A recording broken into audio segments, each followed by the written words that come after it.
C10 Talk, episode 165. Jeff Martin. Who? Munssey Speed? Oh yeah, that Jeff Martin. Mr. Carbon Fiber, coming at you. Here we go. What do I get out of it? Like, this is my MBA. This is my real world MBA program. It's like kind of like what Tim Ferriss did, where he's like, I could pay $125,000 and go get an MBA program, or I can invest $125,000 on starting a business and learning the hard way. And I got to say, this is the only way I would even achieve an MBA, is doing it the hard way, because I am not college material. Damn, son. When it comes to upgrading your truck's gauges, look no further than Dakota Digital and their wide selection of direct fit instrument systems. Hit up dakotadigital.com for more information. If you're looking for aftermarket parts for your C10 truck, Pro Performance is your go-to source. They carry the top brands for wheels, brakes, suspension, and accessories. Check them out on the web at azproperformance.com. That's azproperformance.com. Hey guys, it's time to upgrade your stock lighting on your classic truck for increased visibility and safety. Think United Pacific. And by using code C10TALK15, you'll save 15%. upcarparts.com. Save 15% by using code C10TALK15. Whether you're looking to replace your original steering, update those old brakes, or improve your suspension and handling, Classic Performance Products has got your classic truck covered. You can save 10% by using code C10TALK at checkout. 10%. ClassicPerform.com. Let me tell you what Melba Toast is packing right here. I've got 411 posi track out back, 750 double pumper, Edelbrock intake, scored over 30, 11-1 pop-up pistons, turbojet, 390 horsepower. We're talking some bucking muscle. What does that do? Does that blow your mind? That just happened. Welcome to C10 Talk, your C10 truck podcast. And now I have a chance to be the best, maybe the best in the world. My old man, he's a television repairman. Got this ultimate set of tools.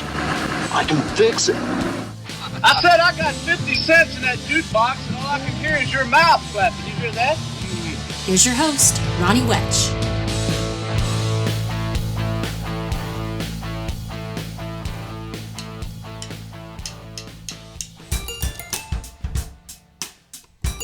Munssey Speed. What a rad dude, Mr. Jeff Martin. The guy is, he's into it, and he's knowledgeable, and he's a lot of fun. So you love that passion, for anything. And to find out kind of more of the story of how he does it and what he does and the way he essentially distributes the talent. So Munssey Speed, Carbon Fiber, Jeff Martin, coming at you. Episode 165. There's one spot in there, my Mesa Public Schools math is pretty funny. Let's just say that it's an extra 1,000 on top. This shit ain't cheap, I'll tell you that, all day long. Carbon Fiber, Munssey Speed, and C10 parts. They ain't cheap, baby. What else we got here? We got a new video, Marquet Quality Parts out in Oklahoma. So when I was on my little gallivanting across the country, we went to C10 Intervention, and we went to C10's in the park. Hit a few places. So brothers, that video's already dropped. AccuAir is so close. It's such a rad shop tour and behind the scenes. So that one's really close.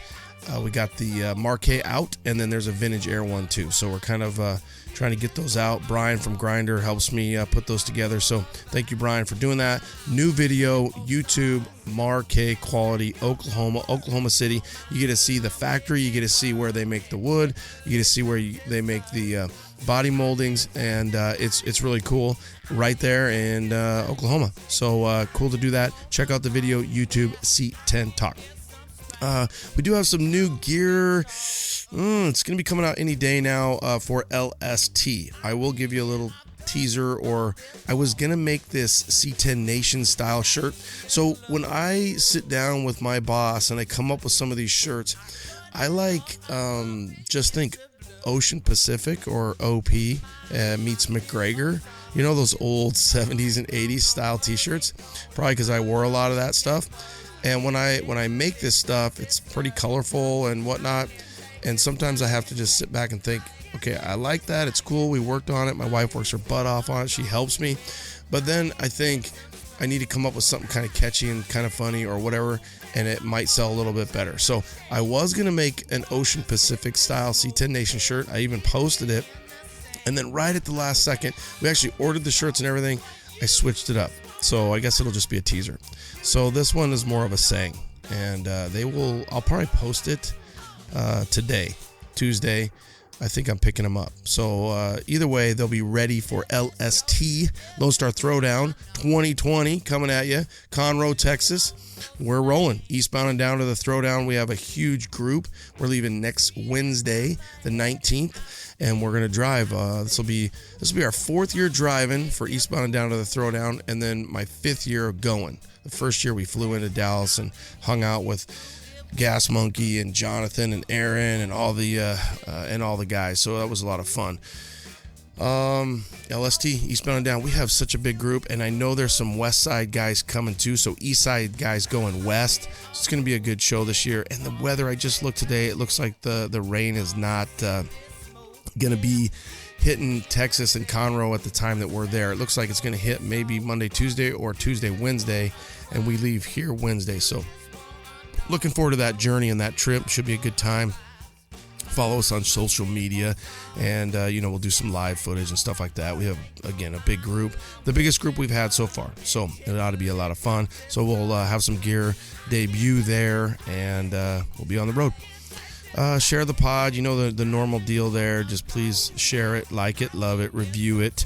We'll let's do some reviews real quick. Let's get some of that knocked out. I didn't do them in 164, so let's go with C10 Talk. I assume it's C19, but he probably hit the 9 instead of the 0. So screw it. C19 Talk. Hey, what the hell? I'm assuming again that it's C10 Talk. 5 stars. Thank you.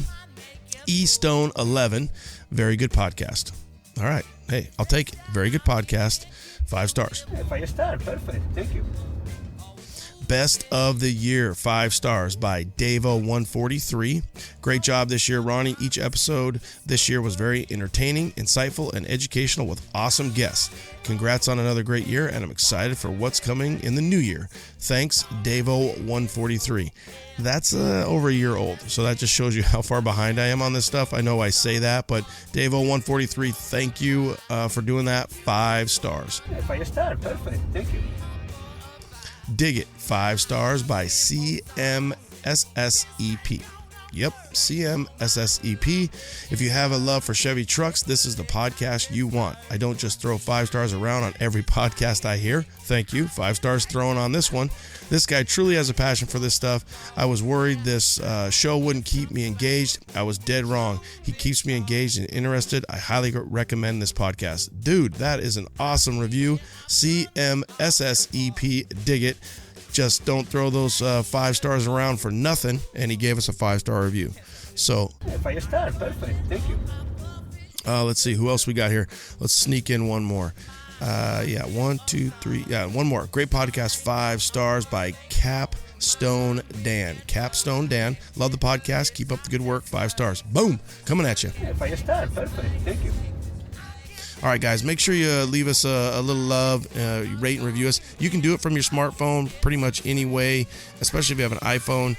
When you just scroll down at the bottom of the where you listen to the pod, it'll let you rate it right there. So get a chance, rate it. It helps us on our iTunes ranking. OBS Talk, the sister station over there, that's new. I will drop another one tomorrow. I reached out to LT Tolman, which is Lawrence Tolman. He is co-host for Truck Tech.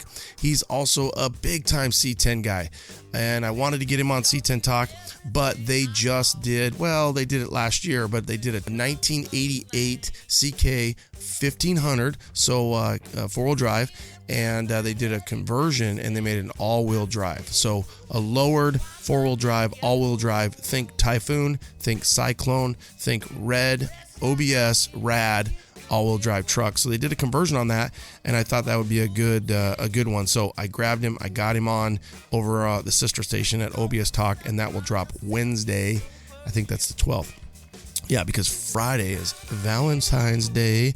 So hopefully you guys are kissy and chocolates and all that good stuff, and taking care of at least your girls, your mamas and your daughters, and having a good fun time.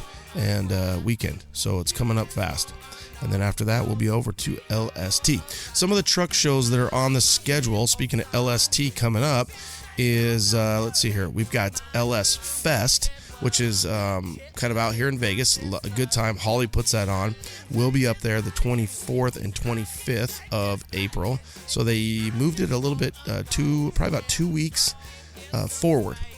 It's been on like May 5th and stuff like that. So it's going to be April 24th, 25th, LS Fest. We'll be out there. Come by, say hi if you're in the area. If you're in the proximity, it's a good time. You can make it. And then it looks like on that Sunday, Northwest C10s. Now let me pull this up. I had it pulled up on Instagram. I want to make sure. So that's on April 26th. Let me get that. Northwest C10s. And I wanted to tell you where it was. It's going to be in Issaquah, Washington. Issaquah. Issaquah. Probably Issaquah, Washington. Just follow them on social media, Northwest C10s. They're having that show, their annual Sunday, April 26th, classic truck show. And I think he said they raised some money. So let me see if I can pull that up here real quick. He raised, last year we had over 300 trucks and raised $2,500 for a local school charity. So that's pretty cool. 100% of the proceeds get donated. Classic Truck Show, Northwest C10s. Hit them up, and you can follow them on social media so you can be up to date. But that's April 26th, all right? Power Tour. We're going to go on Power Tour. I'm going to take my son, and that ought to be fun if he's not in trouble. If you haven't been following along on the OBS channel, he forgot to put some oil in downtown Julie Brown, my 1988 CK, and that motor is shot. Opened it up today, and looks like he's panning for gold in the bottom of that oil pan. So what do you do? Try to teach a lesson and say, hey, you don't have a lot of money, but you got some time, so time to rebuild that motor, and you lost your wheels. But that's a fun part of having a dickhead dad who's telling you all the time to check the oil and stay on it, and then you don't, and you wonder what happens. Dad, the motor's making a knock. So I don't know, man. One of those things. You gotta love teenagers. So that's it, man. Let's get right into Munssey Speed. The dude, Jeff Martin, a passionate young man who loves some carbon. And I think what he does for our scene, for the people that want that demand the best and want that carbon fiber, he's making it happen. The one right now, if you guys don't follow him, it's Tanner's Customs, because I think a lot of you guys probably follow Provost and Provost Motorsports, and there's a lot of carbon that Sean and the guys will buy from Munssey, but and PCH, those guys, Rob and Brandy, and we'll talk a little bit about that in the pod. But this guy Tanner's Customs is building a truck right now, so check that out on social media. Tanner's Customs, it's a big time. He's got the full Munssey is what we were kind of calling it on the pod there. Me and Jeff were talking, and instead of the full Monty, you're getting the full Munssey. So, all right, guys, have a great week. I will probably be back one more time before we leave for LST.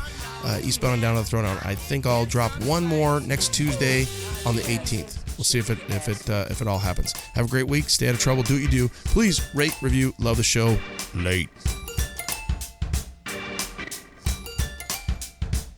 All right. C10 Nation. Little C10 talk.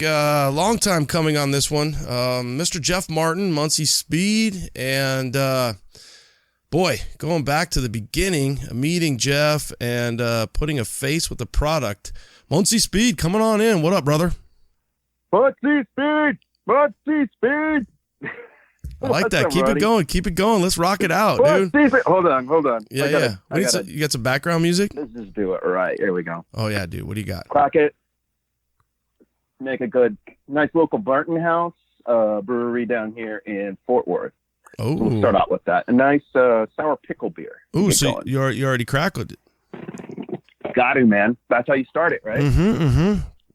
Yeah. That's perfect timing, and that's like a little Richard Rawling-esque there. You get a little pop top and kind of a, honestly, that's one thing that's fun about the pod is like we used to call them, Stickle and I would call it like virtual beers. So it's like, yeah, well, we can't like sit next to one another over a fire and just, smoke a cigar and chill out and sip some bourbon, but we can get together over the interweb and crack a beer. So yeah, welcome Munssey Speed. Yeah. You're right, man. Long time coming, man. So I think we're of the same graduating class. It's funny because I never keep track of it for myself, but I think you and me and GSI all kind of started the same year. So whenever I hear one of you two mention that there's a milestone of another year past, it reminds me, oh yeah, that's right, I'm in that class. I forget about that. But man, we're past 5 years now. Is this crazy? Oh, totally. And for the audience, I remember first time meeting you would be brothers and the C10 Club get together, right about that 5 years ago. I think you had just had your son. So maybe that was 4 years ago. But we definitely put, a little handshake together, and I was like, oh, okay, hey, I'm Jeff Martin. So again, this 5-year run and what the social media world has done for trucks and people like you that have products and a craft, it's a cool thing to see that other side. Absolutely, man. And me, I've always been a good connoisseur of podcasts. So listening to you come up and get online and start to gain the popularity that you did, even from the podcast side of things, it was really cool because it was blending what I was doing, getting into the scene, and then also the other side of things. Because, I mean, when you got your hands busy, you got earbuds in or you got to listen to yourself, and nobody wants to listen to themselves, especially when we can get good pod going on. So I always had earbuds in my ear. So when you started your thing, I was like, oh man, I got to get on this. And I mean, sure enough, man, I was thinking the first couple of months was like, man, it's got to last. It's got to last. Because you see a lot of people kind of fizzle out once they realize how hard it is. And it gets hard unless you kind of like back off of the production. It just gets tough, right? But you stuck with it. So I'm happy. You've been in my ears many, many, many hours laying up a lot of parts. I could probably point to people's parts and go, Ronnie was there, Ronnie was there, Ronnie was there. Thank you all. That's cool. And I think another thing, kind of as we're just giving praise to one another, is Jeff's the kind of guy that I can bounce things off of because you are such an avid listener and you're in tune with the scene and what's going on. So that's a value for me. There's a few guys where I'll reach out and, hey, what do you think? Hey, what do you think? And I know I'm going to get an honest opinion. Sometimes guys will just say, well, they probably might say or tell you something that they think you want to hear, where, for me, truly, I just want to hear your truth, feelings, and your thoughts, because that's a rarity when guys will kind of break it down. I'll tell you, the number one guy that he often tells me no, and then I almost do it anyways, but is Sam Castronova, a guy at that level, John Orrell, a guy where I can fire something out to him and I know I'm going to get, their true feelings back. So I appreciate that. And the other thing that you do, and do you still do it? Do you do your orange card certified? Have you kind of dropped off on that, or do you do that anymore? No, I haven't. No, I've still got them. Funny enough, so I've got 2 left, and the rest are packed away somewhere in the move, and I haven't been able to find them yet. So I need to just go back online and order some more. But yeah, let me talk about the orange card real quick. I love this, and it's like, I can't believe people haven't caught on to this. So, when you register to get into the SEMA show, the big show, they want to see some paper, right? And one of the things that they want is a business card. I'm like, man, nobody uses business cards anymore. Like, I don't want to go. I'm going to go online. I'm going to order 500 of these because it's the minimum you can buy, and they're just going to sit and rot. And like, they're just going to waste away. And I'm like, I hate waste.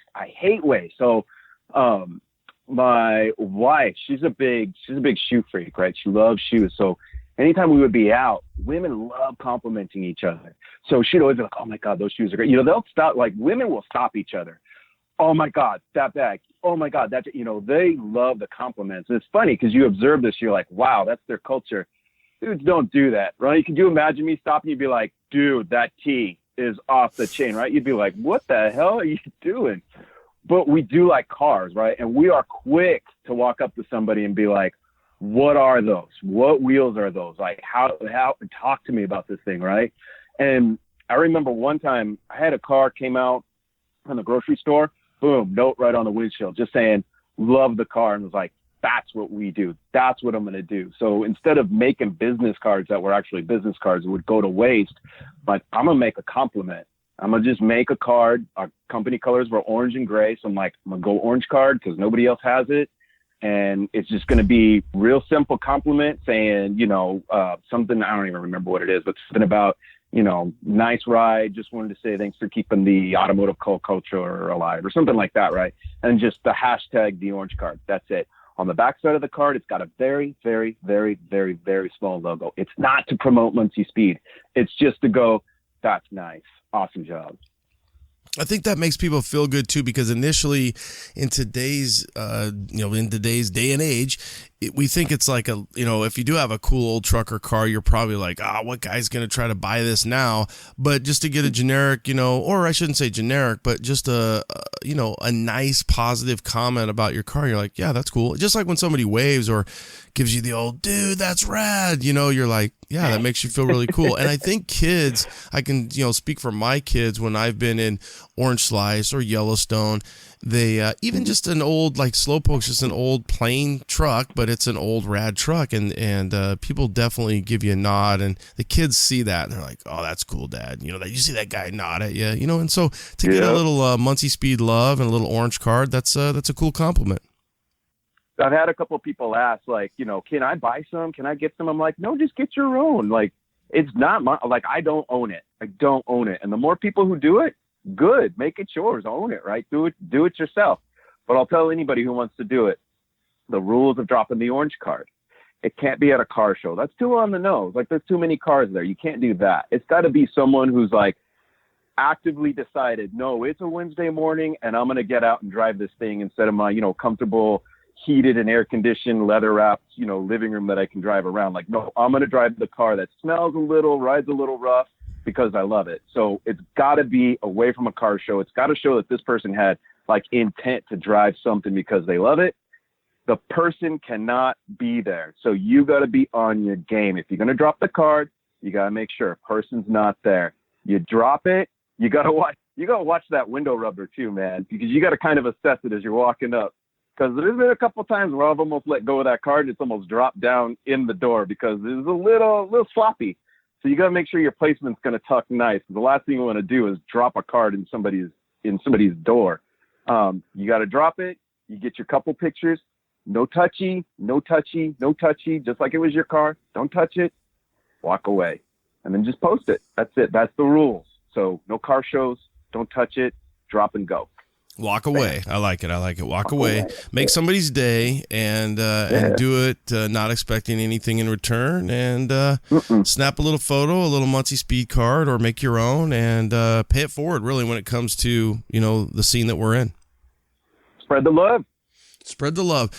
Well, who is Munssey Speed? Who is Jeff Martin? So break that down, a little bit about you, and then we'll get into Munssey Speed. Okay. So me and Munssey Speed have started out as the same thing, but man, as the years have gone on, I feel like we're almost like we're becoming two different things. So, me, dad of two, married, lived SoCal all my life, moved to Texas just in the last 6 months, mostly just for family. But, grew up with a dad who was a mechanic, both automotive and aircraft. He was in the military, and he was an airplane mechanic for years until he retired. And, we didn't grow up with the privilege they talk about. I mean, we were in the hood, and, when something went wrong with Pop's pickup truck, we were out there, dropping the transmission or, pulling an exhaust manifold and replacing a gasket or whatever. I mean, that stuff had to be done in the driveway, which was not pavement, by the way. So, as years went on, we just wrenched out of necessity. And, after a while, you just get hooked. You either get hooked or, you just completely polar opposite and want nothing to do with it. And we got hooked early, both my brother and I. So, as years went on, there was always cars. There was always wrenching going on.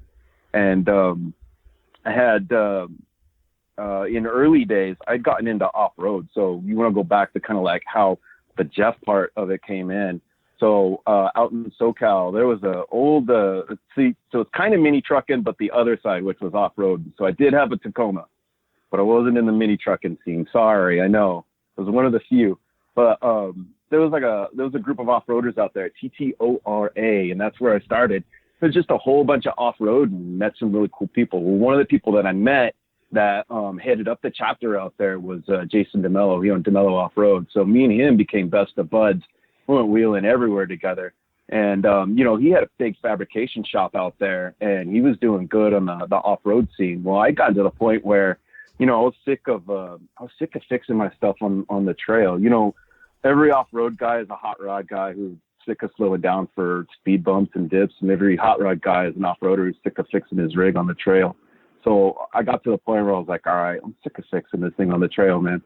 I'm gonna cash in the off-road and pick up an old hot rod and start fixing it. So started up on a 65 Falcon. That's before Aaron started making it popular. But I bought that, and he'd given me some shop space to start tearing it down and do some stuff to it. So originally, man, if this ain't scope creep, I don't know what it is. Originally, I was like, all right, I'm gonna just drop it in here and put a 4-speed, get an overdrive in it, because I can't drive it with snot on the street. It's too low geared, and that snowballed into the whole car gets stripped down, body work gets done. Custom underhood, cage goes in, all kinds of like crazy metal stuff, because he sees this as a distraction from having to work on his day job. And, now it goes to Media Blast, and then now it's Lakeside Speed and Shine before they were named that, getting the full body rotisserie, the whole thing. Like, this thing snowballed as far as it could go. I remember the time my wife and I were in Jimmy's paint shop who was doing the paint and body for us, and we're staring at this Falcon completely stripped down. It's just a shell on a rotisserie. We're just staring at it in complete silence, like you just in amazement. And I was like, wow, this really escalated, didn't it? Like, you couldn't get any further with a car. So putting that back together, I wanted something different as far as the bumpers are concerned. So if you look online for like Munssey Falcon, you'll find that it's got kind of a GT350 style bumper in the front, and then just a really tucked bumper in the back. That was just my first stab at doing something custom. And I got that off of, remember the show Trucks, Kevin Tetz, when he was on there? Mm-hmm. He had done that fiberglass fleece bumper for the front of that Ranger that they were doing. Well, it was a Mitsubishi, I think, but that Ranger that they were doing. And I saw that and was like, I'm going to just make my own. That's right. So I just started with that. And by the end of building that car, the car was no longer the thing that was consuming my time. People wanted those aprons and rear bumpers for the Falcon guys.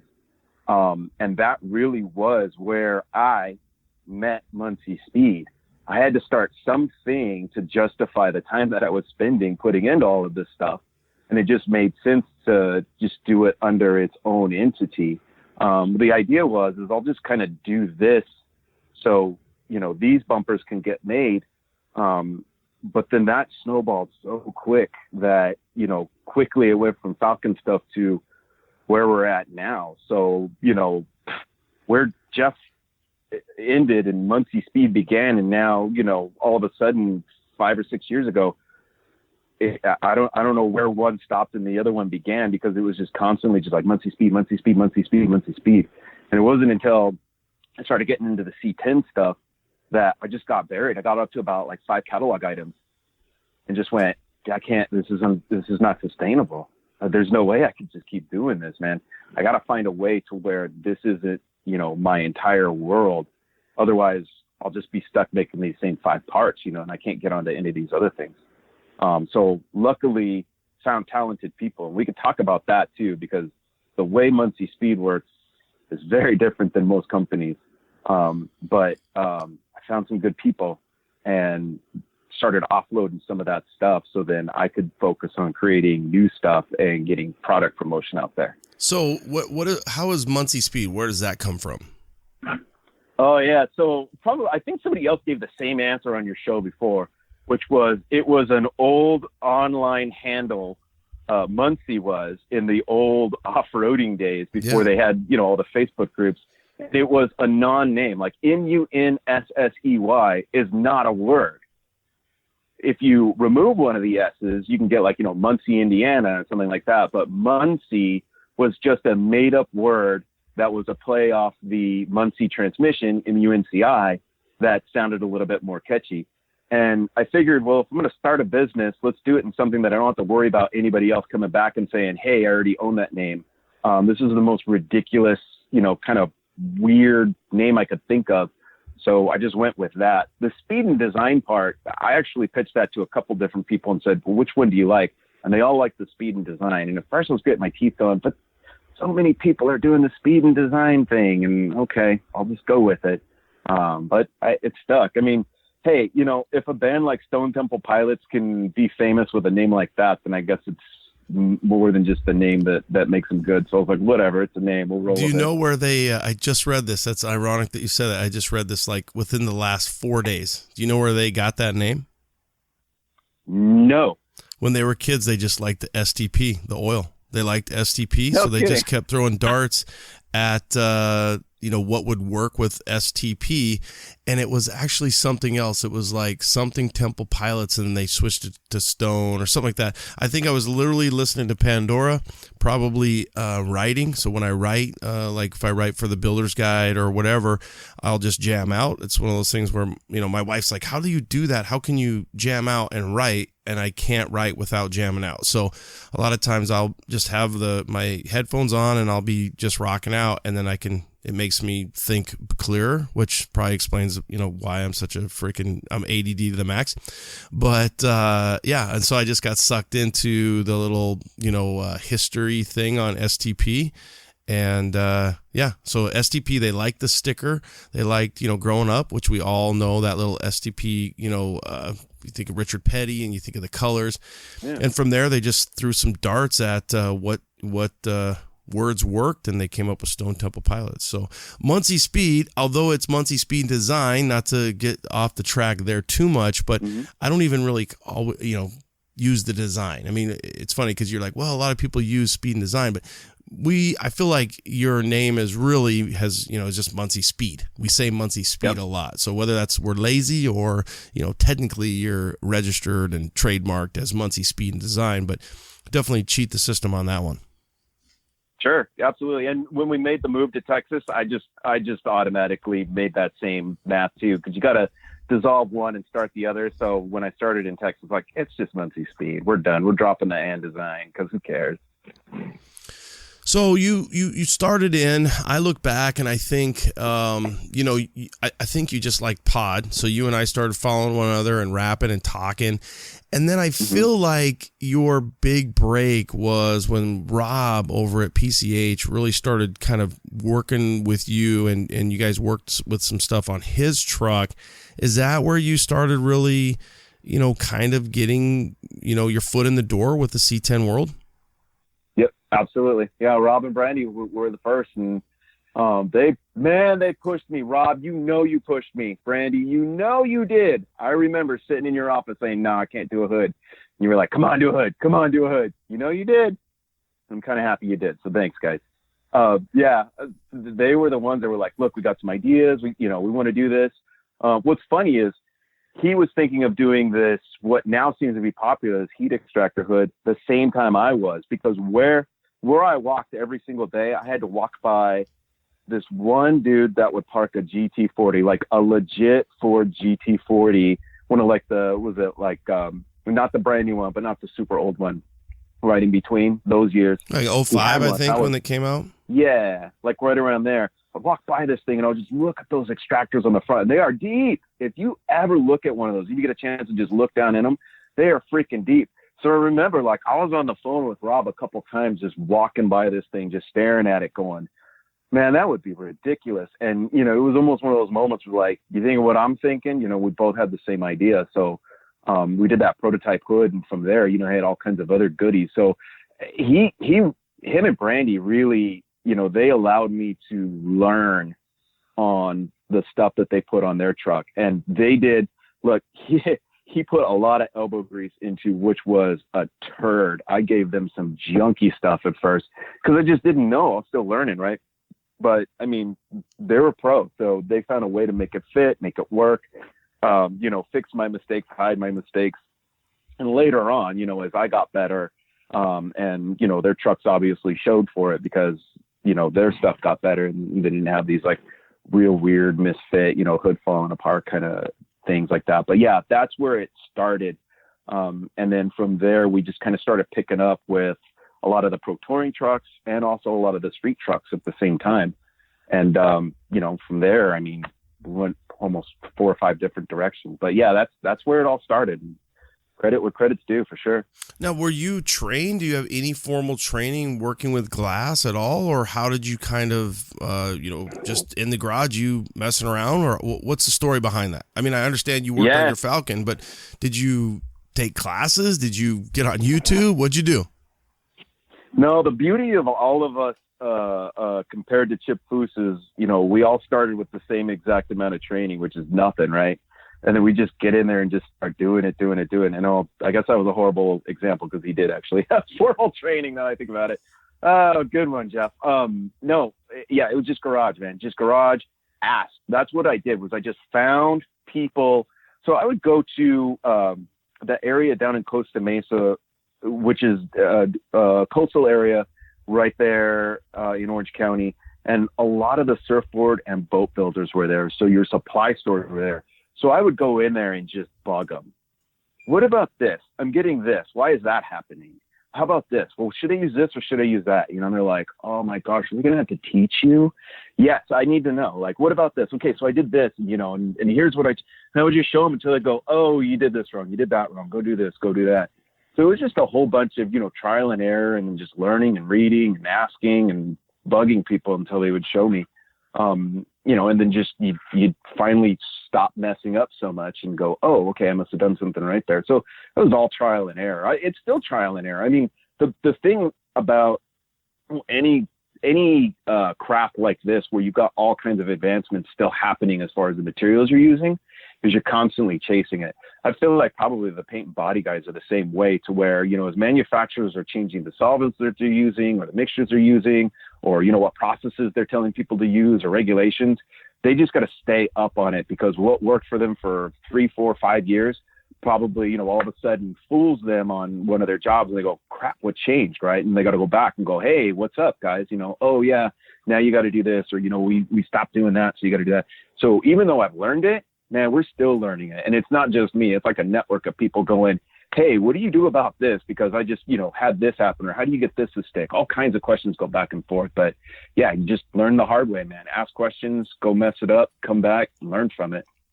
I would think carbon's kind of a tough or expensive way to learn. I mean, it's not cheap. It hurts. It hurts, man. When you do it wrong, it hurts. Yeah. You definitely, it's one of those things where you want to start level 1, something small. Very small, really small, because you're going to mess it up a lot, right? You start with something like a trunk lid or something like that, you're going to be out of business pretty quick, because, you're going to be into it a couple grand of material before you realize, oh, maybe I shouldn't have done it that way. Yeah, definitely. It hurts. Well, and the irony there is that if Brandy and Rob hit you up to, do that hood, I mean, that's a big one. And you've said, hey, it probably was not anything to frame on the wall or anything like that. I remember, though, I believe maybe simultaneously, and I'm completely just, throwing darts at remembering this, but you and I had talked about glove box doors and, cluster bezels, but I think you went right to, headlight buckets and bezels too for Rob. So I remember those coming out. So that's probably a good one maybe that explains it. You probably, said, hey, well, what can I do here? What's small? What can I learn? What can I, make? And is that kind of how that happened, or, walk us through that? Yeah, well, it was almost like a negotiation, because you got one end of your head, you're like, oh my God, a hood would be sexy, a cab would be sexy, bedsides would be sexy. Yeah, I want to do that. And the reality hits of like, yeah, I'll probably mess that up the first time I do it. So, look at this little trim piece, right? Let's start down here. Let's knock this out. See if we can get this to go. So, it was like that negotiation of what's small enough that if I mess it up, it's not going to hurt. And I know that I can reproduce it, but not so small that I'm, uninterested in it, or, it doesn't make sense to have it on the truck. There's all kinds of small pieces. Matter of fact, you get super small and it gets expensive again, because people probably don't realize, your hands, the size of your hands actually play a lot into the parts that you make, right? Any kind of part. So you get below the amount of size to where your fingers can accurately, lay up a part or sand a part or clear a part and actually have the clear, stick to it, anything like that, it starts to get expensive again. So I get people hitting me up. I'm like, hey, what about those trim rings around the 67, around the grill? Can you do those? Like, we could, but they're so small.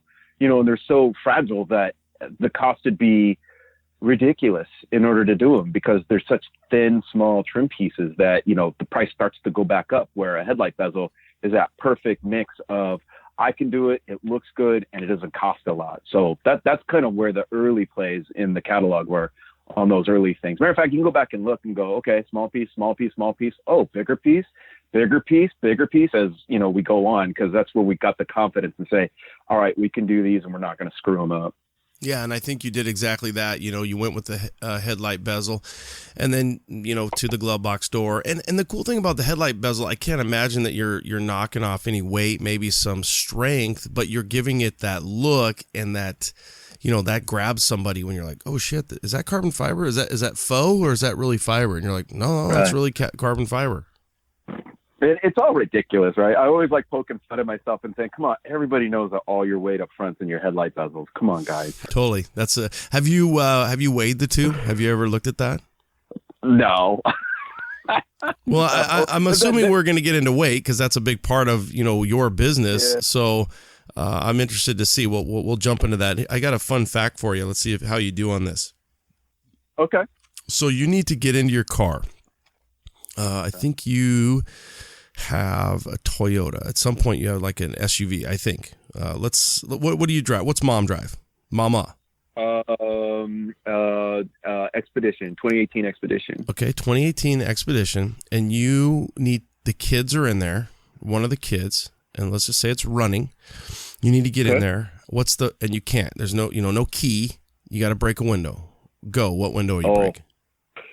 Ooh, windshield. Okay. Wait, no, you can't break the windshield. You can't break the windshield. It'll shatter, but you can't get in. So what's your ABC phone a friend? What are you doing? I guess I'll go for the rear window. Okay, rear window. So for my audience, for Jeff's audience, for everybody out there, you manipulate the front windshield. And what you do is you want to somehow cut, and it won't break, but you can, a Sawzall works great, but you can slice a little pattern along the A post. You can reach in with a tool or your hand, a sleeved hand, so you don't get a little cut on you, and you unlock the door. Now, there's been a time where in my life where people say, well, the wing window, the vent window, that is the most expensive. So going back to the small parts are expensive. The front windshield is the most produced on every one of our cars. So it's cheap. It's easy to fix. You don't have to wait. And what we do, and this comes to people locking their kids in the cars, is if we can't unlock it, then we cut a little strip, reach in and do it. And we do it on the passenger side so that you can easily still drive the vehicle around. You just duct tape that little slot, and you're good until 1 or 2 days, and your auto glass guy can get out and do his thing. But the point being, that is the one, because it's the most produced. It's not the little wing window, or some of these newer cars have some pretty small side windows. A friend of mine, another firefighter, he had a Cadillac. His wife is a doctor, so he's making a lot of money. So most firemen aren't driving a Cadillac. I think it's whatever the Corvette version of the Cadillac was. So the CTX or whatever it's a badass car. He literally broke his passenger window, and he shattered it. It went all down in there. He had to get it fixed. It cost him all this money. Point being, break your front windshield. That's the way to go. C10 Nation, you learn two things: STP and which window to break. Can't say this is not educational. Yeah, there's a lot of useless shit up in my head. One thing that I'm looking at right now, and it's probably, I think I ranked it as my number 2 all-time gift. My number 1 would be my now playing from Dino, my little neon sign. And my number 2 is Provost Motorsports, Sean and the team, Aaron and Dennis and Cole and all the guys. They gave me their passenger front, passenger front, so the right fender that they smacked into the wall at SEMA, and has C10 Talk on it. But I'm looking right at it, and one thing that I see, and I don't really think I would have wrote this down, but it's a beautiful piece the way you've laid the fabric. Walk us through that. What's your thoughts on how you obviously look at that way before you're doing it, and you're laying that fabric, and you're laying that carbon, and you're making sure it's taut, it's tight, and it's got a beautiful pattern to it. Hey guys, one of the biggest upgrades I was able to make on Orange Slice is my lighting. Think about this. You've got your old school sealed yellow lights. You put in new United Pacific headlights, boom, quadruple the lightage. They look better, they perform better, and guess what? They're safer. So you've got LED options, you've got new headlight options. They look great. And honestly, we upgrade so many things with our trucks. Why not upgrade the lighting? When you do, think United Pacific. Here's the best part. You get to save 15% off all C10 products by using code C10TALK15. Save 15% off all C10 products by using code C10TALK15. Go to upcarparts.com. That's right, upcarparts.com. I don't think you'll forget it. Save today. Thanks, guys. Give them a follow on social media too, Facebook and Instagram. You've heard me talk about my gauges. Dakota Digital. I love them. Don't forget the interior of your build. Dakota Digital has the best gauges for our trucks. Whether you want a direct fit into the stock bezel or something custom. These kits are complete with sensors for any engine. The new RTX series is really incredible. I think it stands for retro, but it should stand for rad. They look just like the stock clusters, but have all the technology you'd expect from Dakota Digital. You can change the lighting colors, customize the reading in the message centers, and do it all from the mobile app. That's right, the HDX and RTX series have Bluetooth technology, so you can mess with them from your phone. Just don't do it while you're driving. I mean, literally, I can have Yellowstone. I'm looking at RPM, trip odometer, percent fuel, oil pressure, and now I have the GPS set up. I can tell you direction, elevation, and even outside temp. Damn, son, it's like a modern truck, but even better in a classic. Dakota Digital is absolutely the best in aftermarket gauges, so check them out at dakotadigital.com. dakotadigital.com. And you can follow them on Instagram and Facebook too. Walk us through that. What's your thoughts on how you obviously look at that way before you're doing it, and you're laying that fabric, and you're laying that carbon, and you're making sure it's taut, it's tight, and it's got a beautiful pattern to it. Yeah, absolutely. Well, I got to give props where props are due, because that specific fender Paul laid up, who does it for me, but it's in the exact mold that I used to lay up plenty of them. So I know that mold intimately. That is my favorite mold to lay anything up in, is the 67, 68 fenders for the C10s, because it tricks you. The first thing you got to do, now, first of all, you got to make sure that they're mirrored side to side. So is your fabric laying the right way? So whenever you start a mold, you always start with a Sharpie and you draw an arrow out on the flange somewhere to say the weave is going to go, top left to bottom right, or, top right to bottom left, depending on what direction it is. And that's kind of like standard layup. Like, that's no big secret. Like, most people do that, so they don't forget the direction. They don't mess it up. Right. So you're saying on this side, on the passenger side, for the audience, it's going from 11 down to 430. And you're saying on the opposite side, you're going from 130 down to 730. Yeah, absolutely. And there's a whole bunch of technical terms for, aviation usually uses, like warp, plus 45, minus 45, 90, the whole thing. That's way too fancy for, automotive aftermarket stuff. But your warp is kind of, that's like your zero, if that were to just go straight across, and then, you offset it from there on what direction you want. So you're right. Absolutely. So first thing you got to do is make sure your fabric, if it's a twill weave, which goes diagonal, is go in the right direction, right? You just kind of lay it in there, and just kind of make sure that, everything is gonna move and conform in the areas you want. So I used to, it's been a while, I need to get back to this, but I used to set a camera up on top of my bench looking straight down so you could watch the whole thing in time lapse. But then you just fold back, like, blanket getting into bed, fold back half of it. There's a very special tack spray that you use that'll tack carbon down to your mold that doesn't leave any residue or artifacts. So that's why it's special. It's not, your Super 77. It's a very fine mist. You lay that, you just get the spray, let it sit, and then just lay your cloth down very gently, because that's where your weave is kind of getting established. They call that the cosmetic layer. So that first layer is where you don't want any distractions. You just want to just chill, put on some C10 talk, play it loud, just put everybody else out of your head, and just, make sure that when that fabric lays down on that tack nice and straight. And then that side looks good. Pull up the other side, peel it back like the covers, spray again, and lay that side in. The reason why that mold's my favorite is the front. The front will mess with you up around where it curves to where the bumper and the headlight is.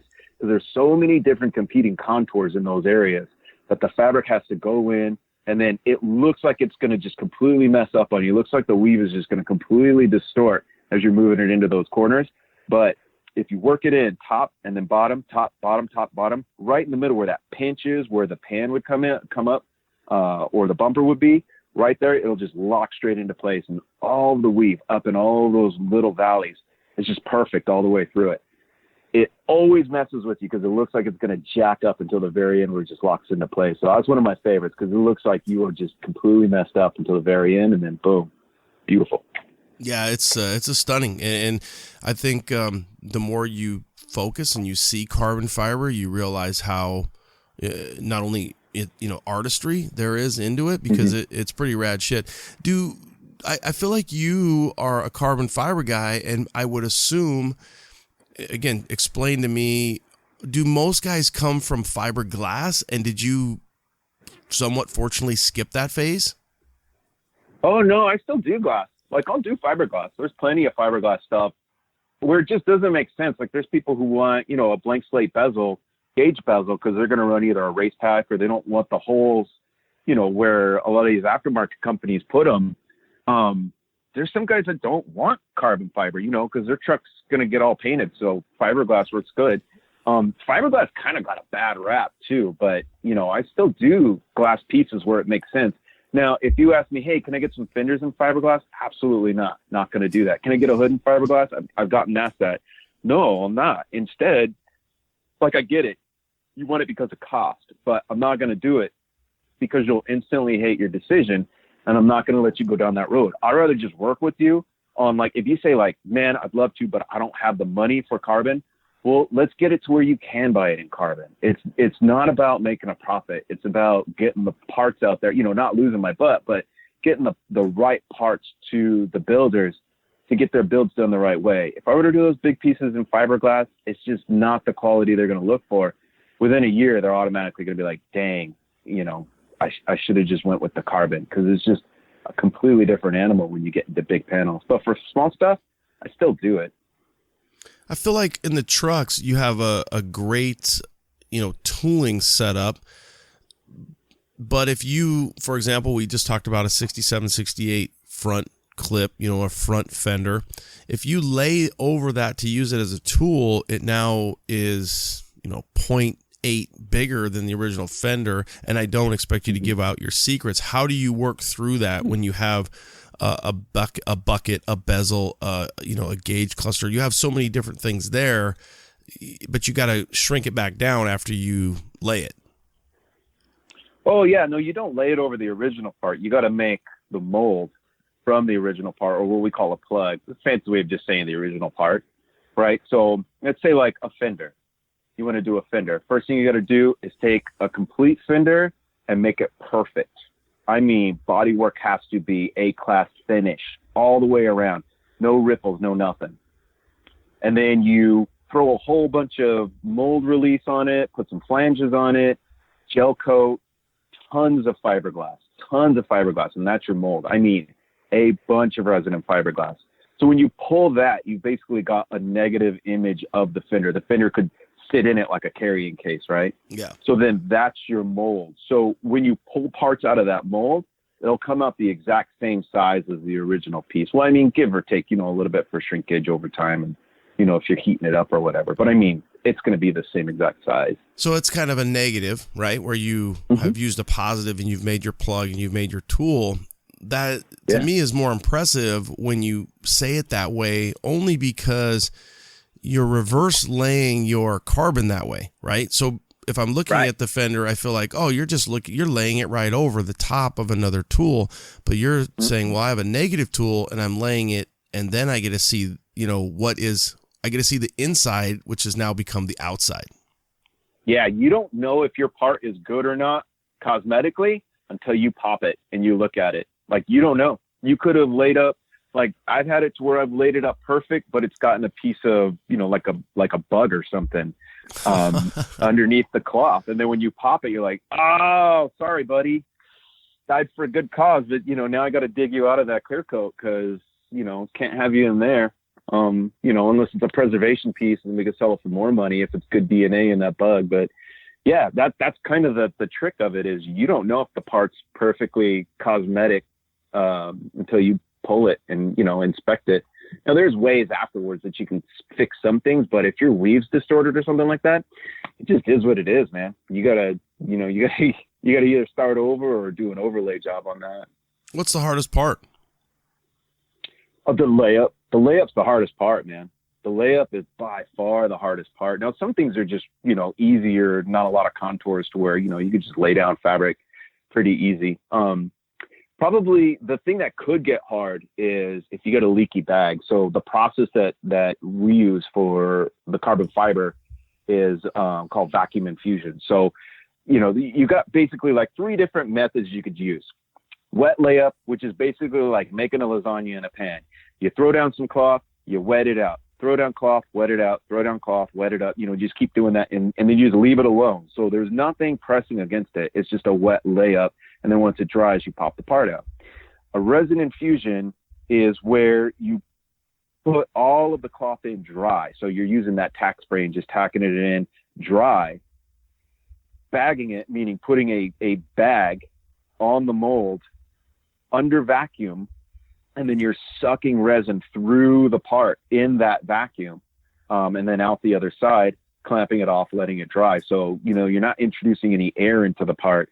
It's just full resin. So that way it's always drawn tight to the part, and it produces a really nice, light, zero void if you do it right, and you debulk the zero void part that's, perfect for what we do. Now there's also the pre-preg stuff where you throw it in an autoclave. I've had people ask me why aren't you doing that? Why would I do that? All I'm going to do is increase the price a bunch to get you a part that you will never get it to, the torture that would justify it being a pre-preg. Now I know some people just like it, or, they swear they're going to, but quite honestly, it just doesn't make sense for the price to go pre-preg to get all of that crazy equipment in place. Yeah, that's cool. I mean, we're going to get into pricing. What's the craziest thing you've been asked to make, and whether or not you did make it or not? Well, there's a lot of people who ask for, now that we're getting into the drag race stuff, there's some people who are asking for the old school one-piece front ends. And I've actually talked about this with, the people who got their hands in the actual play on this kind of stuff. One-piece front ends just don't make sense anymore. And I don't understand why they want that. I think it's because that's what they've always been offered. Where nowadays, and we worked with somebody to actually create this, modular pieces. So that same fender you got on the wall, those and a hood and a couple of other pieces that they then pin together. So it's as light, if not lighter, than a one-piece front end you can get, but it's way more accurate and it's modular. So if you smack a piece, you can just pull those pins or pull those rivets and put a new piece in instead of having the whole front end. The other thing that I don't like about the concept of these, old school one-piece front ends is, are you really going to pay that freight shipping? Because that is going to be ridiculous. Not only that, but quite honestly, I don't want a mold that big sitting around. You can only imagine if the part is an entire front end, the mold to make that part is not only bigger than that, but horribly unmanageable. That's going to be so heavy that it just doesn't make sense to do. I've always said no to that. I wouldn't say that's necessarily super crazy because, people have done it in the past, but I just don't understand how it's viable compared to a modular system anymore. There's been some people that have asked us to do some stuff for like really weird one-off cars. But yeah, I can't remember exactly what they were at the time, but just some weird, bizarre stuff. They were like, we're not really a custom shop. Sorry.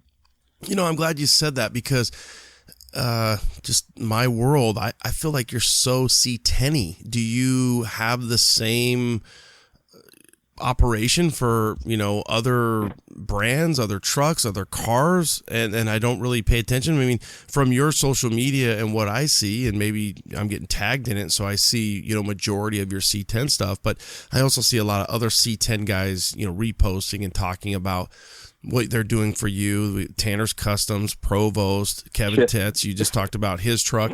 So there's so many things that I see, but what else are you doing a lot with? What other entities and eras? Oh, the tagline for Munssey Speed is for classic American trucks with Italian supercar identity crisis. there's probably a few of those, dude. Oh, and I mean, and they're growing, man. At first it was tongue in cheek. It was really just to, you know, make fun of ourselves. But now, you know, to say my F100 has an F1 identity crisis is not too far off. No, just Chevy C10s, F100s. So, you know, remember I said we started out with the Falcons, and I got to a point where I was like, you know what, those got to go, because for a couple of reasons, really. It didn't make sense in the catalog because we'd grown into this, you know, classic American truck company. And those early pieces that I did, those Falcon guys did get a lot of love, man, because they didn't know what they were getting, and I didn't know what I was doing. Now, luckily, I didn't give them bad stuff, but you know, they stuck their neck out and really got Munssey Speed off the ground. So I didn't tell anybody I did this, but it's one of the weird things, and there's plenty of other weird things that I like about Munssey Speed as a business that I did that I really like, which is I decided, all right, when I hit 25 of these front aprons, which I'm surprised that there's 25 Falcons out there that one of these front aprons, when I hit 25, I'm going to crush the mold. And I'm not going to tell anybody. And I'm going to just silently pull the part off, and that'll be the end of the Falcon stuff online. And I did that as a thank you, because my hope is, and this is being very pompous, but maybe my hope is later down the line, maybe after I'm dead or something, those will be so rare and people will still like them, hopefully, that they'll actually be worth something for those folks that stuck their neck out for me early on and believed in it and supported getting us to where we are. I'm hoping that it adds value. So I decided, you know what? It's time. I'm going to just take this mold and we're just going to crush it. And that's going to be it. And that's our way of saying thank you. You know how I have something that is no longer made. It's one of 25, and that is it. If anybody really wants one, I got to go find one with somebody and, you know, hope that they'll sell it to them. So as soon as I got the Falcon stuff out, then it made way more sense. Okay, we are a classic American truck with a supercar identity crisis company. This feels weird, and I love it. The Chevys made sense. The F100s, I mean, that's what Dad had growing up, so I know them really well. Now, I will say that they are very, very early adopters, and you guys know, come on, you know it, Solomon, suck it. They're early adopters. So, you know, there's some guys that are way out there ahead, almost like the C10 builders, and they're leaning into it. There's a whole bunch of them still that are just kind of getting initial reactions to the market and what it takes to make a good quality product and, you know, what that costs. And they're still kind of stuck in the, you know, like value part situation. But there's some builders out there that are bringing it up to represent the Fords. You guys know who you are. Good. Yeah. Solomon. Suck it, Solomon. Suck it, Solomon. Suck it, Solomon. Mr. C10 podcast, best episode. That dude, he's going to come back on. He won, man. He steamrolled that thing. He put out a vote to every Ford guy in the free world, and they responded. So good for them. Were you a Falcon guy? Oh yeah, he's totally. He was on fire. He's excited. So he said he'll come back. He'll either come back on for a little acceptance speech and or when he comes back through AZ. So we'll hook up with him and maybe I'll see him at a show now that he's back on the East Coast. But good for him, dude. He's a stud. Were you a Falcon guy? Is that or was it just? I almost felt like the way you just rolled into the Falcon, that just happened to be what you bought, or were you truly like, dude, I want to build a Falcon and make it rad? Yeah. No, I dug those Falcons. I like the round bodies too, but those hardtop 64, 65s, they're just clean. And they're, you go to any car show in SoCal and it's just rows of Mustangs. Don't get me wrong, they're cool. But I always had the eye on the Falcons going, yeah, but those came from the Falcons. And I get it. Those are little grocery getter, nothing cars, but those are always the best looking car. Like as Americans, we love our cars to have an identity crisis, right? We want our sedans to look like race cars, our wagons to look like, like chopped customs. We want trucks to look like lowriders or monster trucks. That's what we love about cars. And I saw those Falcons was like, man, if that thing could get back to its, Riverside Raceway or, Le Mans style roots to make you take this stupid little nothing economy car and you turn it into almost like a pro touring look, that might look cool. So I've always had that thought. And, I just happened to get my hands on one relatively cheap at the time. Aaron, thanks for making them so expensive now, buddy. All right. Picked one up for like, I don't know, it was less than $1,000 for a hardtop running. This guy had like a 302 roller motor in it. And, I took that and, just worked it into that big, snowball project that I did. And yeah, I was like, that moment, like when the truck's done, like, I'm sure you get this with Orange Slice too, or even Yellowstone, where you just finally get back out of your own head, look at it after you've done all kinds of horrible things to it and went, exactly. That feels good. It's out of my head. Whew, there it is. Now, my vision is right there and it's done. Yeah. That's what I want to see. Now I can move on. Yeah. And that's what happened. Falcon was done. I was like, all right, that one's done. Moving on. That's whether that's the aha moment, that's the shit yeah moment where you're like, God damn, I've done this, and you're hoping, there's a hope there that it turns out the way that you hope that it envisioned, in your head and in your dreams and in your nightmares and in the whole thing where you hope that it comes together. And I did pull up a few of these Falcons online, and I feel like Aaron's is, and I don't know Falcons at all. I know Aaron's, and I could say, oh, that's a Ford Falcon if I saw it coming or going, but yours or these look a little boxier in the front. So his is obviously an earlier era where it's a little more slopey, and then you just gave it a big old freaking scoop kind of thing that you created for him on there. Right. Yeah. And then it was funny because it wasn't until a lot of people would take these Falcons, they would put the Mustang apron on them and they would never fit right. And that's what I didn't want. But I like that apron look because that's what we had out in Riverside at Riverside Raceway. You always had those apron styles.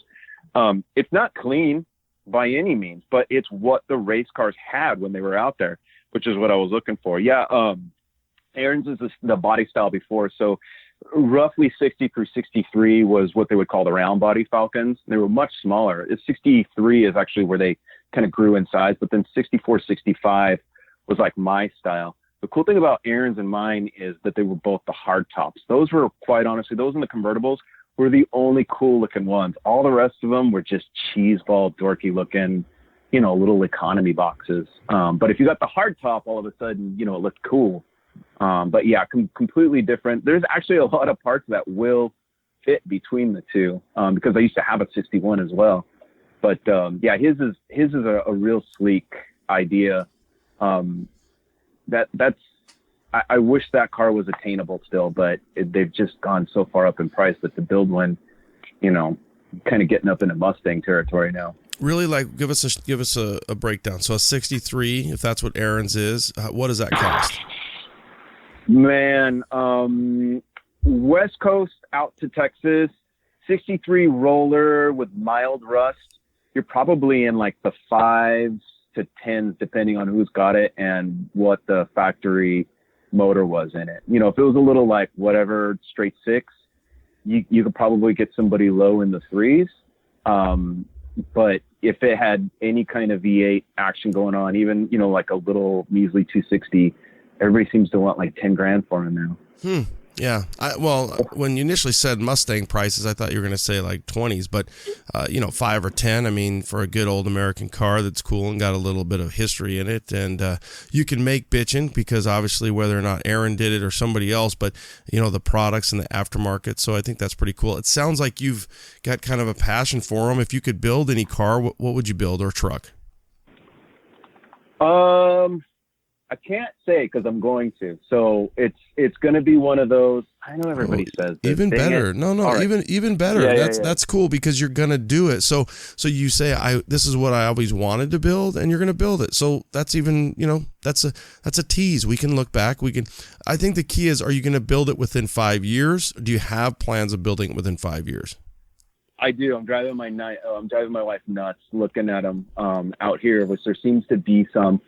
So I'll give you a hint. It's along the same caliber of an oh yeah car, one of those like the Falcon where you look at it and go, oh yeah, you can make those cool. Dang, why weren't those in my purview? Like, why didn't I see that?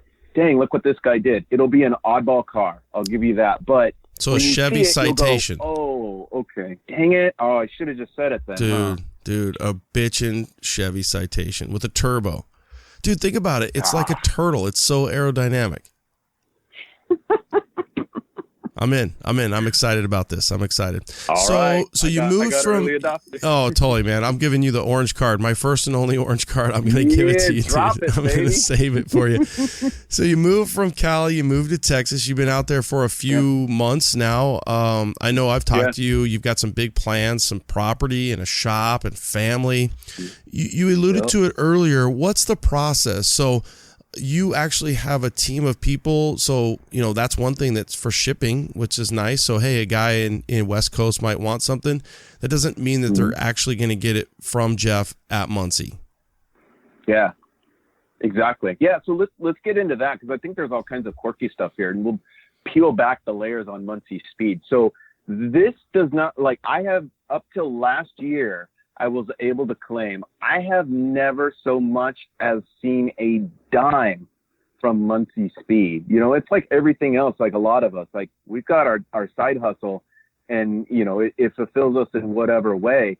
Munssey Speed's a total side hustle that grew up on its own. But up until last year, it hasn't even so much as paid for a Slurpee at 7-Eleven for me, until I accidentally used the wrong card to register for SEMA. So I guess Munssey Speed's paid me a $40 SEMA registration up until now. But everything else it's a big experiment. No money earned for me. Now, it's fed a lot of other people who are the talent, but not for me. Any profit that we get, it goes straight back in. So in a way, all I am is just the chairman, and the builders own this place. The builders are the one, like, they're putting the money in, buying the parts. As soon as I got enough, I got that next part that I'm like, okay, we're starting tooling on this. Let's get it rolling. Let's get that going. And as soon as that's up and going and we can get some money off it, boom, that gets rolled back in. So that's Munssey Speed, man. It's a big experiment, and it's not a cash cow. You'll never see me post about, look at my fancy build, look at, I'm tearing apart, this new ride, and, it's got all new stuff because I, used my name to get so-and-so to sponsor me. Never. That's not what this is about. It'll never be that. It's always been about the builders. It'll die being about the builders. You'll know the day when it's about to go down, because I'll go, all right, everything's free. Tell me what you want until I'm out. And then that'll be it. I've got the Chevette to build, or the Citation. I got to get my parts for this son of a bitch. That's right. Well, when you say it goes back in, what do you mean? When it goes back in? So you mentioned who built the fender, like the Provost fenders. So they're, I'm assuming, out west, and I look at it like you're the not really the distributor, but you're the beginning, you're the marketing guy, boom, and then you've got a few guys throughout the world or whatever, and then you can feed them. But there's got to be something that you get out of it, whether it's the tool or something, so that you can then resell those later down the road, or continue to make a cut. There's got to be something. I mean, how do you, if that's the case, and I don't know that I've ever really asked this, what is your real job then? Oh yeah, no, I'm in technology, so I'm good. I got a really nice job. I like what I do. It allows me the fulfillment as far as, doing really techie stuff. and being able to just be really heads down on advanced stuff. But at the end of the day, you don't have anything to show for it. Like, there's nothing I can grab and say, look at this thing I made, right? That's cool. You just moved a bunch of ones and zeros around and helped, achieve some new goal, but there's nothing you can, put your hands on. And that was the part that was like, oh man, this is why I like to wrench, because at the end of the day, I can go out and go, look at my nails, look how dirty they are, because I changed that fuel pump, or because I swapped out the radiator because this one's been leaking on me for the last year or whatever it is. You need that tangible part. And it took me a long time to realize, like, you've got to have a good balance. If you're going to be so far down in the rabbit hole on one thing that, does not check all the boxes, you got to have something else that does check those boxes. So that way, you're not after a while going, all right, I'm out. I don't want to do this anymore because, I'm not getting these other things done. So it allows me to run Munssey Speed. I run Munssey Speed. It allows me to run it no holds barred. Like, I don't have to make a decision based on, I got to make this money in order to make rent. I don't. So it gives me the ability to say, no, I don't want to do that part. I don't think that's the best. I don't think the builders want that part. They want this part over here. So I'm going to go for it. And I don't care how much money you wave around. That's not what the next catalog part's going to be, because, I got 5 builders that I've seen are coming up on, wanting this part. I'd rather go make that for them because, the builders rule. Like I said, I'm the chairman of the board, but the builders out there that are buying this stuff, they own the stock in the business. So every time they buy, they're just investing back in. That's why I say, if somebody says, hey man, I just can't I've got this much money, but I don't have that much money. And obviously I'm not making that deal for every single person who says it, but I'll feel them out. And if I feel like they're right there, they just need a little break, I'm going to do it. Because if it's going to get them their part, the stockholders are going to take a little bit of a hit. But in the end, I always explain to them, I'm like, just so you know, this is your company. So, yeah, you're going to pay a little less into it, which means the next part is going to take a little bit longer. But just know that, it's a tit for tat.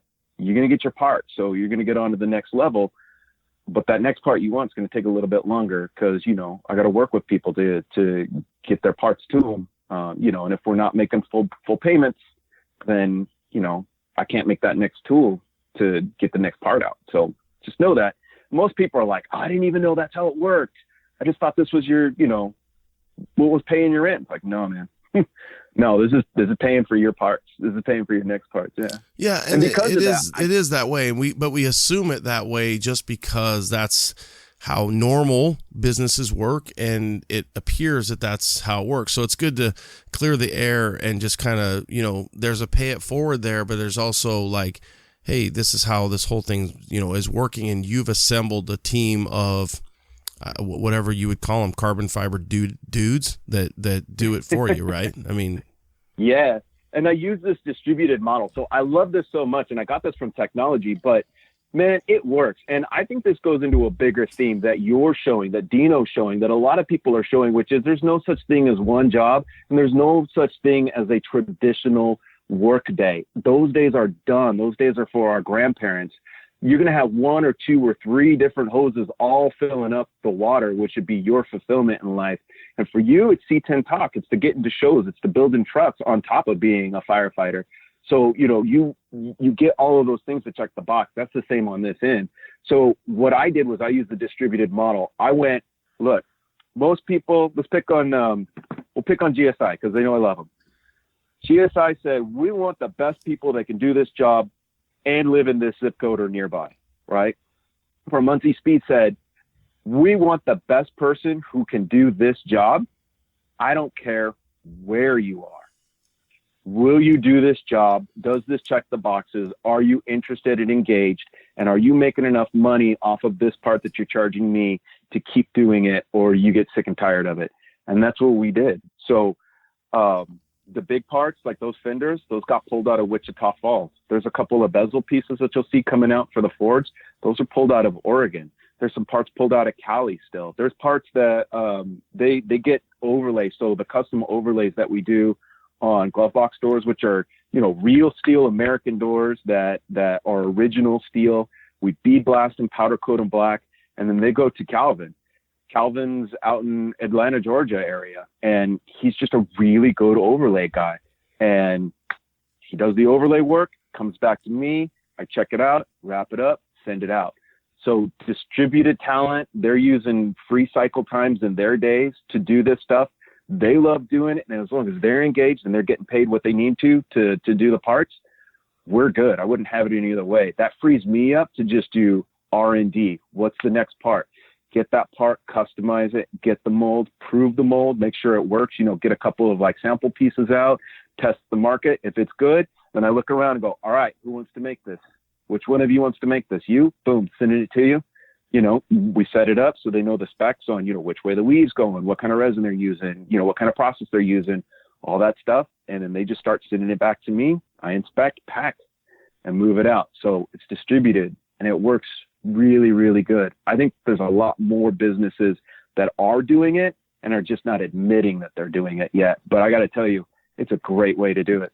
Well, it's kind of like a drop ship, right? Where companies, you order a dash pad and the dash pad is not coming from the distributor or the retailer. It's coming from the wholesaler, and they're just putting the order in. So they don't have to spend the time in the warehouse space. They just call up, dashes by Munssey, and then next thing you know, the dash pad comes in. So whether or not there's a sticker on it from whomever, it's coming, from that company. But I just don't think that, I wonder, how long does a tool last, and does each guy have his own tool? Or like you said, in Wichita Falls, that guy has the fender tools, and then the bezel guys in California, the glove box guys in Atlanta, Georgia, the hood guys here, or do they all have their own plug and or tool?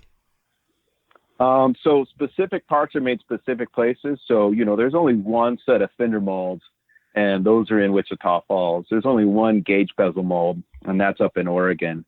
And that's the kind of the way we work it. Now, I've got the originals, which are the plugs that you make the molds from. So at any time, if, like a shop were to get broken into or something gets misplaced or whatever, I could still reproduce something from the original piece and either do it here or send it to them. So, there's always kind of that redundancy as far as just in case. But no, there's usually only one set of molds for any given piece. And, just one person's assigned to making those. So it's not like 3 or 4 different locations can all make a fender. That can really only come out of one place because there's only one set of molds. Yeah, that makes sense. That's what I was kind of wondering, how that would all work. And then how long does a mold, does a tool, does a plug, how long does that usually last, let's say, for a fender? C10 Nation, let me tell you about my buddies Travis, his dad Jack, aka Dad, and Nick. They run Pro Performance, AZ Pro Performance. They're active in our community. They're C10 guys. They're always working on new stuff, like their new suspension line, React Suspension. They're master dealers for AccuAir, Dakota Digital, Bear, Boyd Welding, Vintage Air, and many more. They're C10 specialists and stock many fast-moving products backed by their stellar customer service. Not only do they sell C10 parts, but they live and breathe C10s and are very active in our community. Like I said, look for them at your next truck show. Nick might be there if they let him out, but usually Travis and his dad, Jack, and they want to talk to you and help you out with your C10 project. Follow them on Instagram, Facebook, and you can also check out their Facebook group called C10 Addiction. So check them out and let them know that I sent you. Hey guys, I've got Kathy White, Classic Performance Products, CPP on the line. Kathy, how's it going? Hey Ronnie, what's up? What's up? What's new? We've got a ton of things for the C10 community. First things first, our 2.5-inch Extreme X10 drop spindle. So we've upgraded the current modular spindle to modern technology. This new X10 spindle is a one-piece forged, but it utilizes strong, modern, bolt-in, internally sealed bearing hub assembly. So it's low maintenance. It doesn't move the wheels out, and you can use big brakes from us or any aftermarket big brakes out there in the market. That's awesome. What else is new? So we have actually gone back and redesigned our aluminum fuel tanks. As you know, our fuel tanks are the thickest, strongest, and largest capacity in the industry. But now you can actually use the same tank for either a carbureted or a fuel injection application. 63 to 72, it's 20 gallons, and for 73 and newer, 22-gallon capacity. How about that coilover kit? You guys must be killing it with that thing. That is such a great kit. It's fully bolt-on. It's easy to install. Strongest tubular arms in the market, available with either upper and lower or just the lowers or just a coilover kit by themselves. All the mounting brackets that you need, and it also comes with dual adjustable coilover shocks. So it's really responsive. It's up to you however you want to tune the compression or the rebound. It's perfect if you're just cruising on the streets, and it's proven on the track. Well, that's what we like. So if you need spindles, the new X10, fuel tanks, coilovers, they've got it. Classic Performance Products, CPP. And don't forget, use code C10TALK, C10TALK at checkout and save 10%. Thanks, Kathy. Thank you, Ronnie. How long does that usually last, let's say, for a fender? That's a good question. So they'll throw out numbers of saying, oh, this is good for 500 pulls. They call it a pull. Anytime you pull a part out of it, that's, one tick. Or, this tooling is good for 1,000 pulls or whatever. I'm going to guess maybe 200 to 300 based on the way that we built them. Yeah. But I mean, let's be honest. This is a niche of a niche of a niche. You're talking about somebody who likes classic cars, not only classic cars, but classic trucks, not only classic trucks, but they want a classic truck that, has carbon fiber on it. Like, you're getting so far down in the weeds that, our customer base is, in the tens, maybe hundreds for some parts, but definitely, some of these molds will last their lifetime and never get the full pulse out of them, I'm sure. Until you decide to break them. Right. Yeah. Well, I mean, usually that's usually how they go down, is we either drop one or, when we pull the gum tape off of one of the bags, it'll, pull some of the gel coat off, and then we got to fix them. Maybe that's why you do it. Maybe that's why you do the outsourcing, because you know that you don't have the restraint, and you're like, I'm going to break the mold. You guys don't piss me off. I'm going to make these all collector's items. Exactly, man. What I'm tool? glad that one found its way on your wall, man. That's awesome. Oh, dude, I love this thing, man. It's so cool, and it means a lot too, because I love those guys. I love them, and not only that, I was there to see the wreck and the C10 Talk logo. They put it on their truck, which is super cool, and just kind of shows you who they are. But it was still, there and intact. So yeah, it means a lot. It's more than just a carbon fiber, fender to me. It's a lot more than that. So pretty bitchin'. What part number, what have you sold the most of, to give our audience kind of an idea of what's flying out the doors? Oh, dude, by far the Smooth Cow, the Smooth Cow 6772 Smooth Cow. That thing, I had to go through so many versions of it. The original was a great idea, but it was a bad, I don't want to say a bad piece. It was a highly modified piece. So I've had to go back and take so many cowls and just refinish them. See, luckily living in SoCal, I had, direct. I didn't have to go to Pomona swap meet. I just had to go down to Vista, pick one up from the man himself, who has all the C10 parts. So I could just, I had him on speed dial to be like, the cow. Tremaine? Yeah, man, he'd drop one off on his way out to Pomona, or I'd go pick it up. Yeah, just like, hey, what up, Tremaine? Like my yeah, he was my parts dealer, man. Yeah, he is. So he's a little crack dealer, dude. He's done house calls for me, man. That's how honored I felt. But shameless plug for Tremaine Trucks out in Cali. If you ever go to Pomona, look for the cleanest guy there, and you'll know who Tremaine is, dude. He's a character, man. I love his van. He usually got a van, and he's just slinging parts, man. He's such a rag. He is the face of C10 Nation, man. He's so into it, and he's into it. A great guy who bleeds, Chevy truck parts, man. He's a way good man. He is salt of the earth guy, and I'm happy to know him. That cow, I got to say, what really did it was Brothers. Brothers has just given us the kiss, man. They said, like, come on, we'll help you out. We'll get some more of these moved. And man, they sure have. Matter of fact, they just called today like, hey, we're ready. Get some more stuff out to us. So yeah, I'd say a close second this year is fender hood combo. And that's kind of coming out of nowhere. I think they're finally starting to heat up, which is nice, because that means that, we can get way more product out there for folks. Yeah, I could imagine if you're, having companies like Brothers who are going to sell it for you, and then you'll get that demand, because it's really about that reach. And then as popular as autocross is, let's break down the weight. How much is the difference of a carbon fiber fender, cowl, hood, and some of those different parts? Those are going to be the bigger parts, right? Where you've got a hood, and guys are looking to autocross it. They're looking to lighten up their truck. Every little thing matters, from battery to this to that. What's the weight difference on a fender?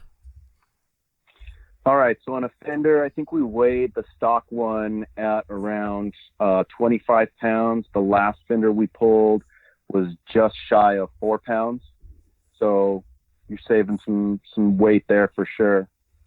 Jenny Craig, that's like Jenny Craig shit right there, dude. Right? Oh, that's a lot. That's more than I thought. That's a lot.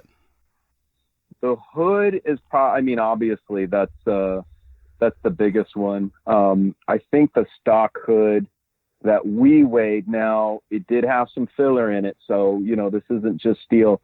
It's somewhere between 65 pounds and 75 pounds, depending on, what good health it's in or how much work it's had done, how much plastic surgery they've given the old lady. The full carbon fiber hood with all of the metal attachments inside of it to hook up your bracketry and your hood hinges and whatnot comes in right around 13 pounds. So again, you're getting a pretty big savings there. That's drastic, dude. What about a cowl? Cowl, you're not seeing as much weight reduction. I think a stock cowl comes in like around, like 12 pounds. And when you weigh out a carbon one, I think you're like around 2 to 3 pounds, depending on which options if they get the wiper holes or not. So, it's not nothing, but it's no hood. It's not as impressive. Now, is there much of a difference between a slope nose 67-68 to a 69-72? Maybe stock, weight wise? No, not really. Maybe in the grill area, because, that grill shell is all metal on the 67, but then, goes 69 and above, and it starts to become more grill and less grill shell. So you might see a little bit of savings there, but, I don't know, because I don't have a carbon fiber 69 through 72 hood and fenders yet. I know. I hear you. I hear everybody. That's the one thing where maybe the most pressure that I'm getting on a part is that front end, but we've really held off. Cause like I said, it's the people's parts, man. It's the builder's parts. And where there've been some people noisy about it in the past, that they want those big parts, super expensive. Like to do the tooling on a hood, there's some people, you tell them this and they roll their eyes thinking, that I'm kidding, but you're talking thousands of dollars to make a mold just to produce the part. You haven't even produced the part yet, and you're into it for thousands of dollars. Okay, well, where's the thousands come from? Well, let's think about it. First thing you got to do is get a hood. Now you got a hood, you got to make it perfect. And when I say perfect, I just don't mean the top of it. I mean the top and the bottom. And there's very few people that I've seen go through the labor of making the bottom of anything look perfect. But by the time you perfect the bottom of a hood and you get it to where you can pull a mold from it, which means you have to have draft, which is an angle of at least 2 degrees or more on anything that makes a 90 degree. So you can't pull a part directly off of something. It'll get stuck. So you got to have a little bit of an angle to it, which is called draft. So you have to draft all of your sharp angles on the bottom of your hood. Then you got to finish it. Then you got to paint it. Then you got to cut and polish it. So you're into this hood bodywork wise for, I don't know, hours, tons of hours. The last one that I did was hundreds of hours. And that may just be because I suck at it, but you're into it for hundreds of hours to get it perfect. Now you got to throw, let's just say the material between the fiberglass and the resin and the bracing and whatnot. You're into it for about $1,000, $1,500, depending on what you're using and where you get it from.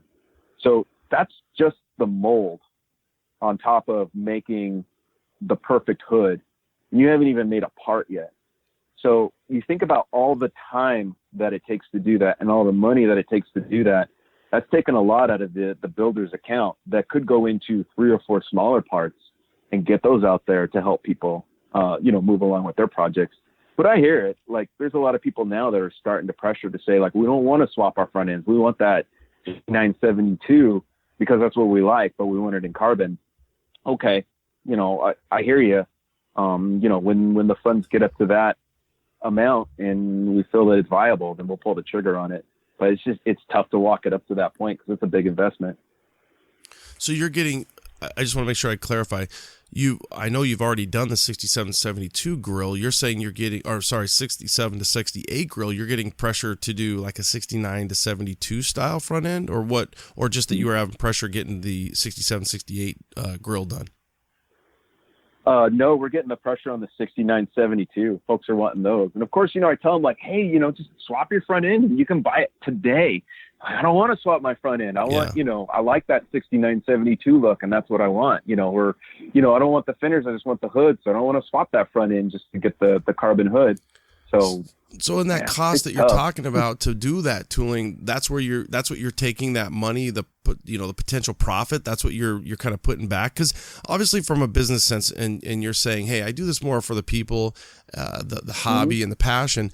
But from a business sense, that's kind of the obvious evolution where I take the skin, I put the skin back in, and I've got tons of skin in the game. And now I'm making these tools, and they're all sitting on the shelf. And then, I can, how many pulls, how many plays I can make. So that probably becomes a little bit of the balance or the hard part when it comes to the outsourcing that you're doing. Does every tool come from you though? Like who do you choose to say, okay, hey, Ronnie wants a 69-72. Do you do that, or do you call the guy in Wichita Falls and say, hey, Chester, this is what we need. I'm going to put you on it. I'm going to draw out of a hat. How do you kind of break that down?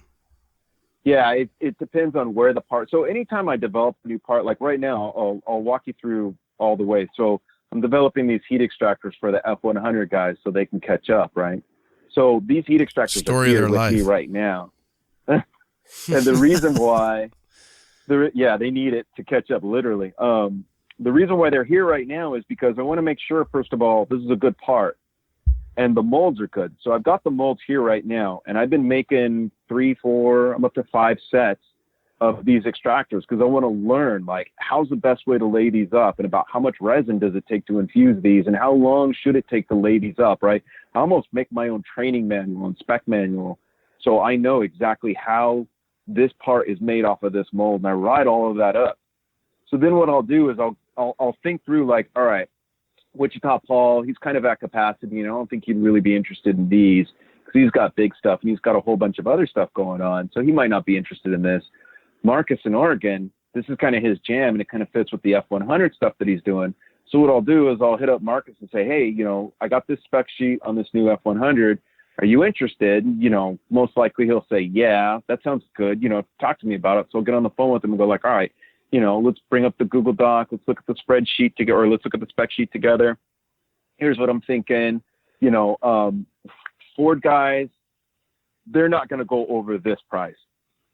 I know I can make it for this price based off of, these materials.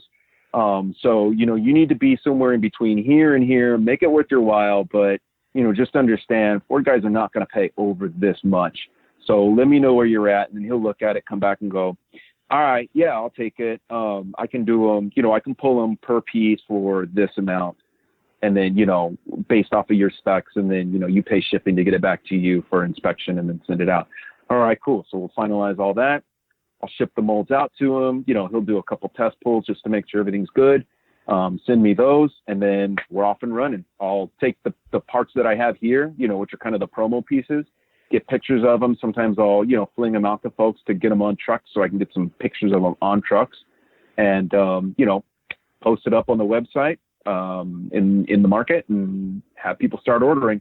Orders come in, I'll just hit him up with a PO, or I don't like POs because that's too regular business. I call them things requests. Mm-hmm. So I'll give him a things request, and he'll make the part, and it always comes here. I want to see it. I want to hold it. I want to make sure that this is what we expect it to be, right? Because I'm a builder too, so I get it.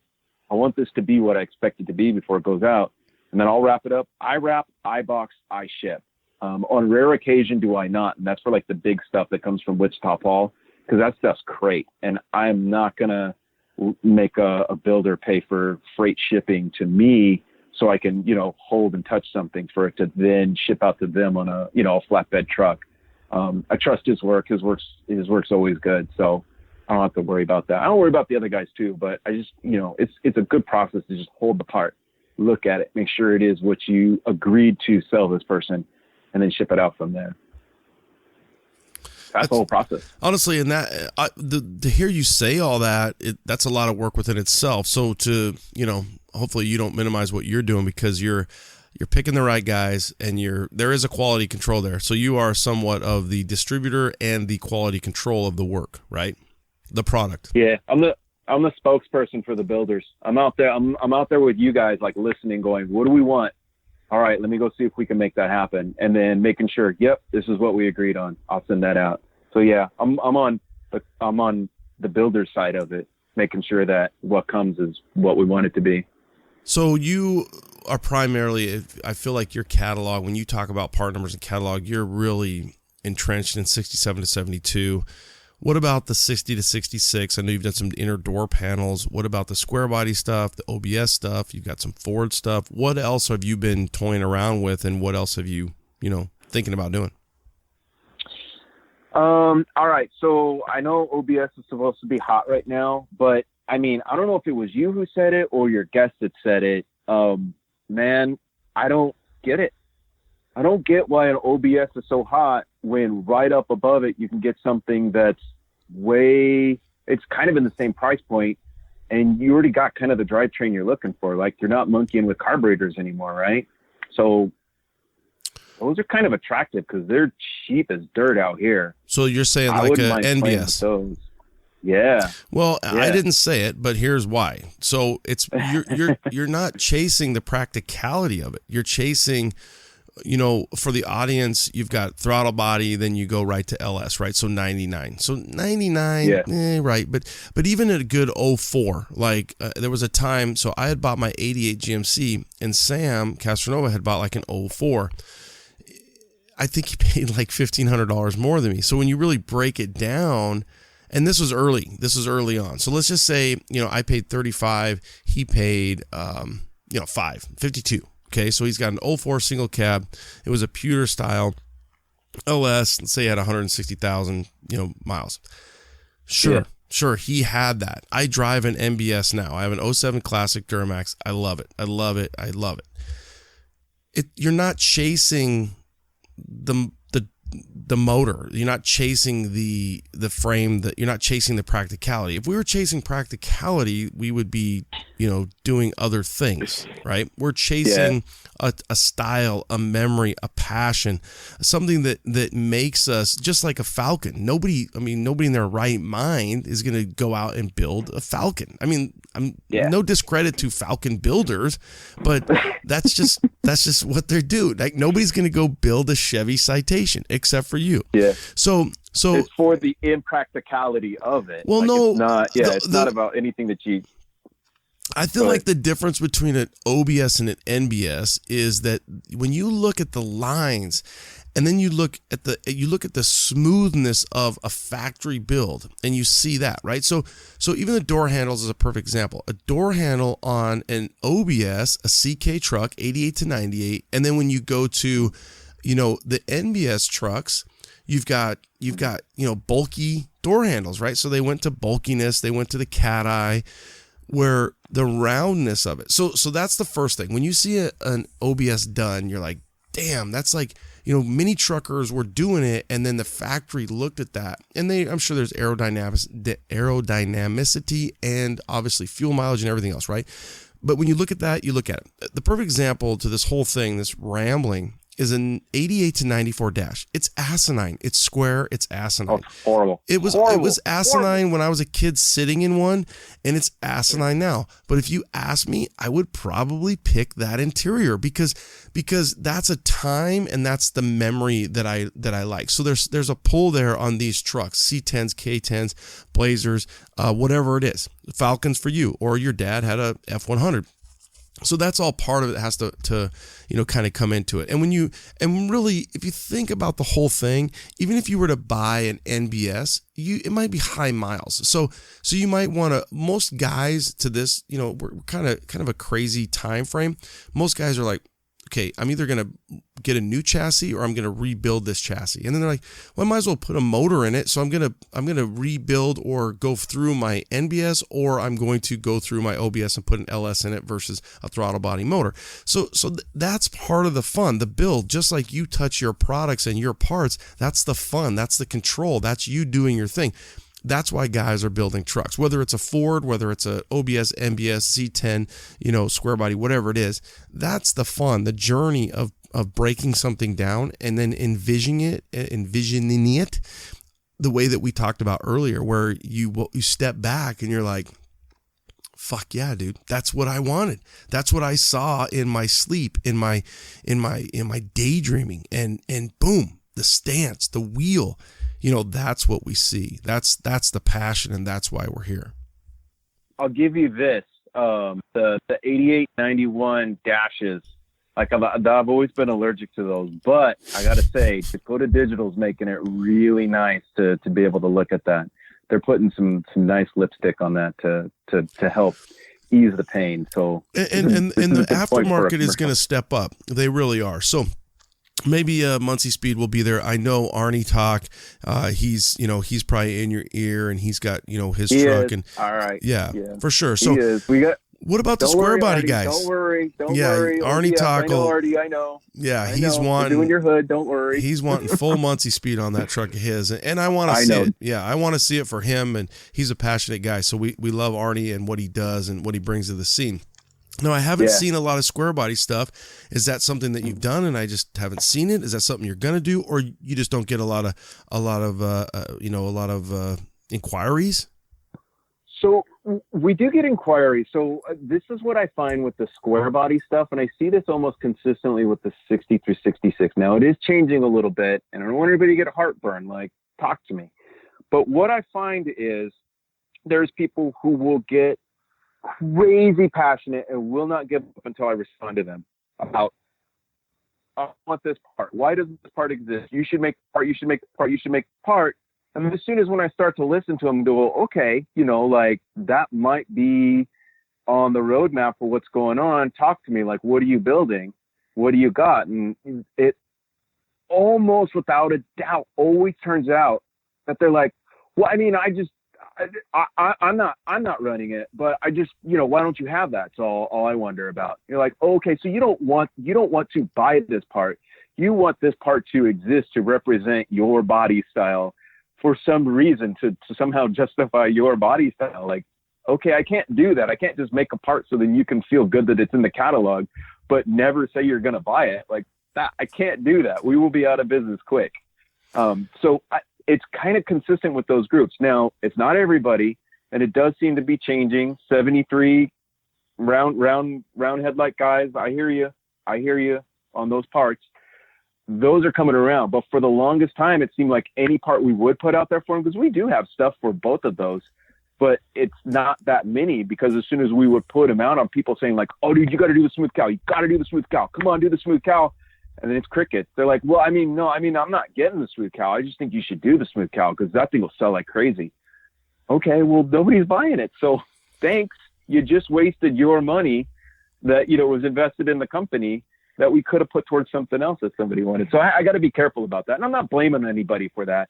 That's on me. If I want to take responsibility in the business, that's on me to really kind of vet that and know that, if I'm taking the chance on building a part, I need to know that it needs to be able to survive absolutely nobody buying it, and us to be able to still, take care of the next request coming down the line, even if we got to eat it. And I've definitely had to eat it on a couple of those parts where it's like, okay, nobody's buying this.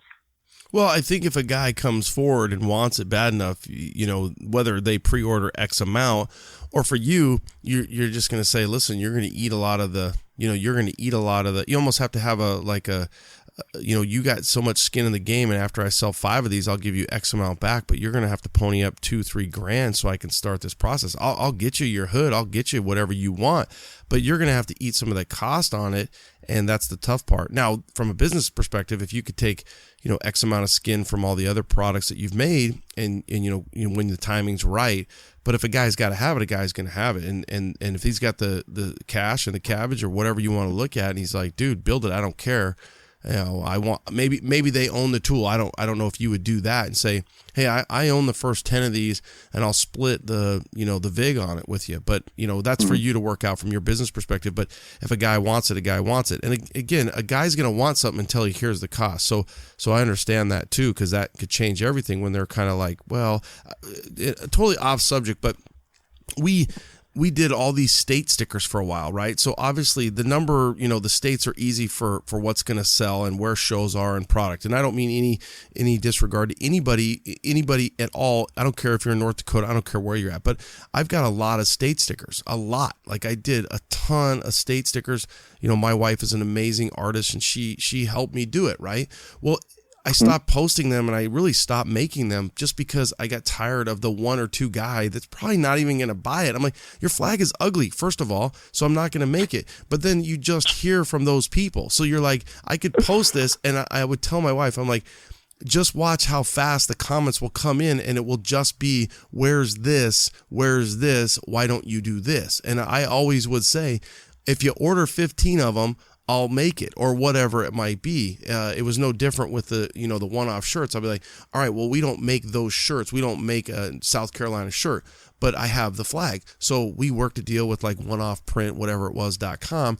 And we sent the logo and then all they had to do is buy the shirt and it would be a direct garment ship shirt, but it costs a lot more, right? Because it's a one thing and so on and so forth. And we don't control the quality.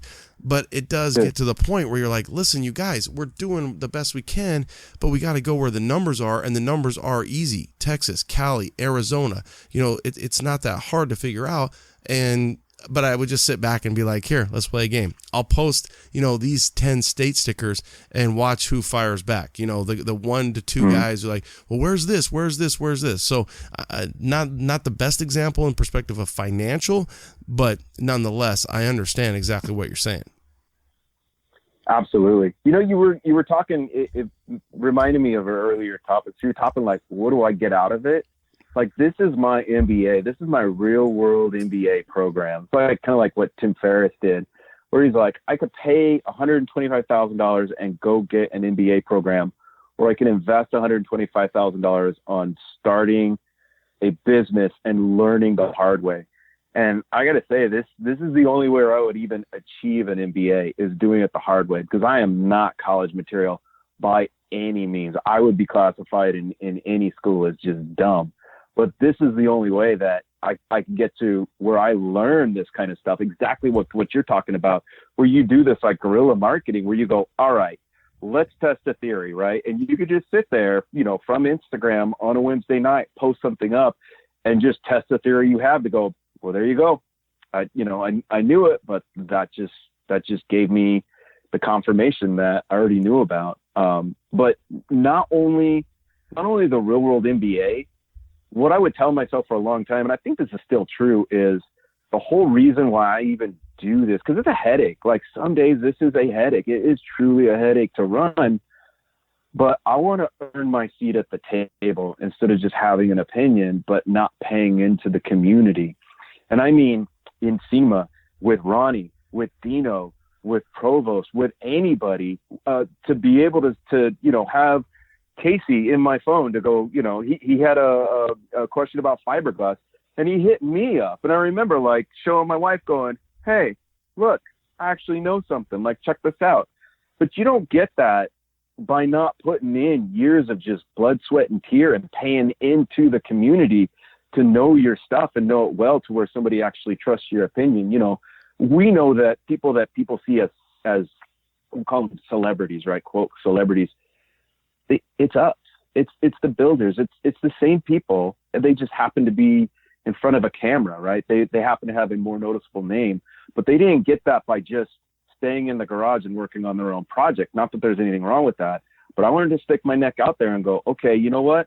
I'm going to earn this. I'm going to show people. I'm going to stay heads down.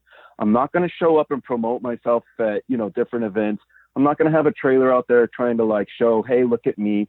You never even see my face in any Munssey Speed post, because it's not about me. It's about Munssey Speed. It's about the product, and it's about the builders. And I figured, you know what? If I just stay heads down and just pay into this, then the community will let me know, okay, you get to have a seat at the table. Like, we'll respect you for your work, not because you're a celebrity status or because you're some kind of personality, but based off of like what you put into our community, we'll give you that seat at the table. And you need to just come back in ways that I never thought of. Like, we call it C10, but it's really just builders, right? It's like saying a family reunion could be, the Munssey family reunion, but you'll see all kinds of different last names there, and they're all family, right? The F100 guys are family, even though they kind of sit at the kids' table. The Dodge guys are family, all the different kinds of shit. Like, I own a Camaro. I have a 67 Camaro, but I'm still part of the family because I wrench and I love cars and I love the people behind it. And it's gotten me connections that are outside of the trucks. Jeremy Trey 5. Like, I'm following his house build and he's following mine, and we're commenting on stuff back and forth. When I went to buy appliances, I just hit up Dino, like, hey dude, just don't give me a deal, just tell me what to stay away from. That's all I care about. One of our really good customers, Micah, he's out in San Diego. He's like high-end home builder. He'll get me on FaceTime and be like, all right dude, walk me through your house. I want to check it out. I want to see what they're doing. I want to see how they're doing and what they could do better, stuff like that. So you get all of these different connections from people that are car community that has nothing to do with cars anymore. It's just because they go, all right, you put your time in, we respect, what you've done for what you've done, and not, your personality or, who you've shown up to promote yourself as. It's the business, and it's the product that we respect. So off of that, you're now family. I think the cool part about that whole kind of your speech, if you will, is that yourself. That, hey, I'm not going to get an MBA in business by sitting at USC, okay? Mm-hmm. But most of guys and our listeners are, tell, show, do. That's how we learn, right? So it's cool that you've done that. You went to the surfboard shop, you went to the boat shop, and you whether you pestered them, you said, hey, I'm here. I'll sweep the floors if you give me some time, and I'll learn, because that's what I want to do. I want to learn. I want to tell, show, do. I want to put my hands in it. I want to get dirty. So there's a credit there that it formulates into knowledge and then respect, and that's how you get your seat at the table. Sometimes people want their seat at the table for a different reason, and then you're like, we're not going to quite give you that seat at the table. And especially in the social media world that we live in, because social media, sometimes somebody can look like they might know more than they really do based upon, maybe how many followers they have or whatever it might be, right? So that's the tricky part. And I think for you to say, listen, I'm outsourcing this, I'm learning, I can do it, I quality control, I do this, that's, it's a fun thing for you. And it's like, listen, this isn't how I feed my family. This is what I do for fun, and I try to give back, and this is how I'm giving back. So I think that there's a lot more. There's different entities there all mixed into Munssey Speed, and then the cool products that you guys are, churning out as well. Yeah, I told the guy just today, actually, I was talking with him because he wants to get a part, and he's like, I won't name names, but he's like, hey, if you can help me out with the price on this, then, I can promote you, because he's got that juice, right? He's got that online juice. And I told him, I was like, I'll give you the part.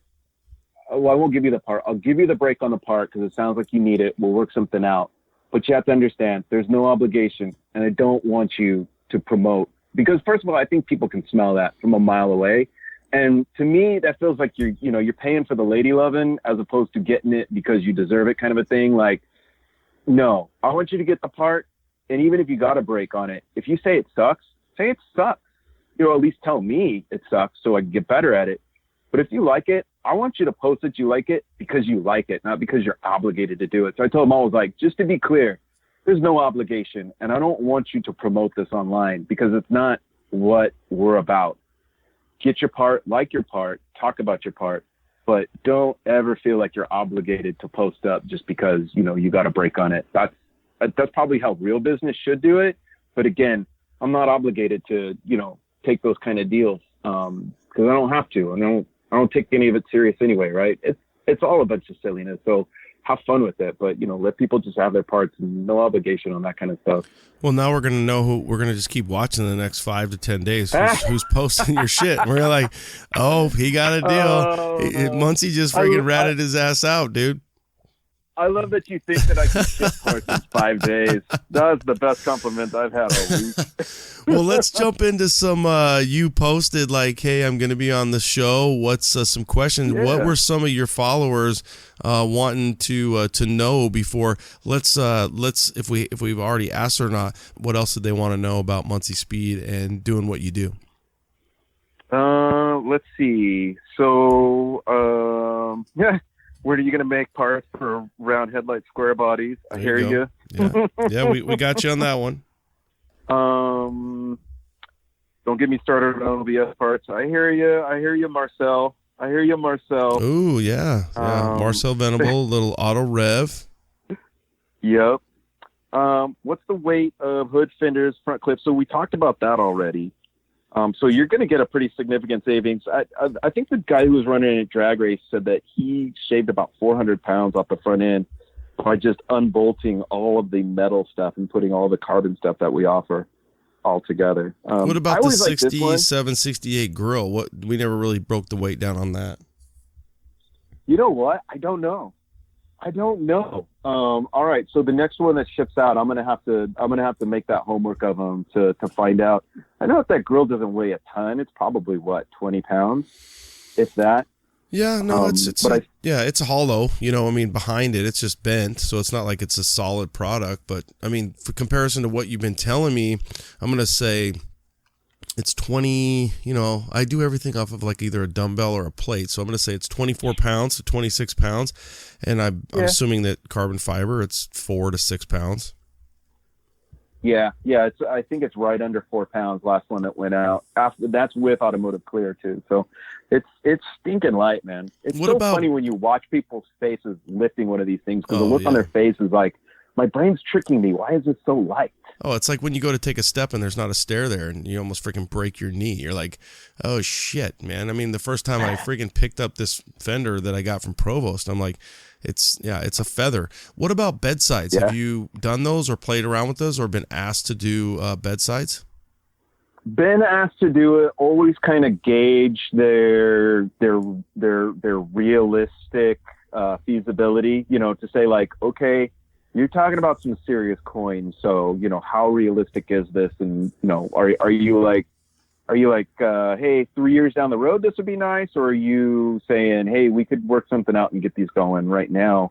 Kind of nice. Up for it, definitely up for it, but just need to find the right people who've got the scratch ready to go right now. Because I can't really, in good faith, I can't take all of the funds that have been saved up from the sale so far and just throw it on bedsides, because that's really a very small amount of the group that wants that, as opposed to these other smaller things that, I could make a lot more builders happy with. But I would love to see bedsides done. I think that would be awesome, especially 67, 72s. Well, shorties, that would be awesome. Oh, totally. And I feel like, and I know you've thought about this, but I feel like if you made it, then more would come. So you're worried is probably not the right. You are thinking, well, I don't want to spend the juice on that yet. But if you made it, then if it was there and somebody could, have it, or, hey, here's our turnaround, I feel like more would probably come, especially, the economy's great, trucks are great. And, if a guy had a long bed and then he's like, dude, I want to freaking build a little race truck. I'm going to get half my shit from Munssey Speed. I can just go get 2 bedsides and then, be done with it. And, I think you'd kill it on bedsides. I think you'd, and I got to think that it's kind of an easy piece to make. I understand it's not easy. I don't mean it like, oh, it's easy, but I hear you talk about the front fenders and, the romantic connection that you have. And I think on a 67, 72 bedside, it would be, the same, especially the contour and the way the slope comes down towards the back. You'd have a lot of fun. Guys could cut a shit ton of weight. Yeah. Oh my God. Yeah. That back tail light section, I always stare at that going, all right, that's going to be my tricky part. Cause you got to make sure tail lights are fitting in there good and the whole thing. But yeah, I hear you. That's one of those things where if money were no object, I'd love to make some bedsides. I'd love to make the whole bed. I mean, you can put the whole bed together modularly, so why couldn't you just do it in carbon?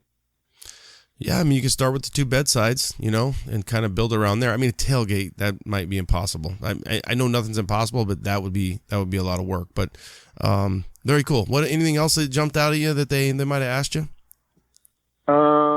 Improving aerodynamics of a C10. Okay. Well, I mean, if we're just going back to basics, I think that a good aero package, meaning, flowing air from front to back. I mean, I'm no expert, but from what I do know, you just want to move the air out of the way, right? And those things are kind of big bricks. So yeah, they've got to go under or over the truck. Under, I think, if you get a good front air dam, I don't think a splitter is really going to do you much good with the mess happening out back. The thing that I always get a kick out of is people put spoilers on the back tailgates of their trucks.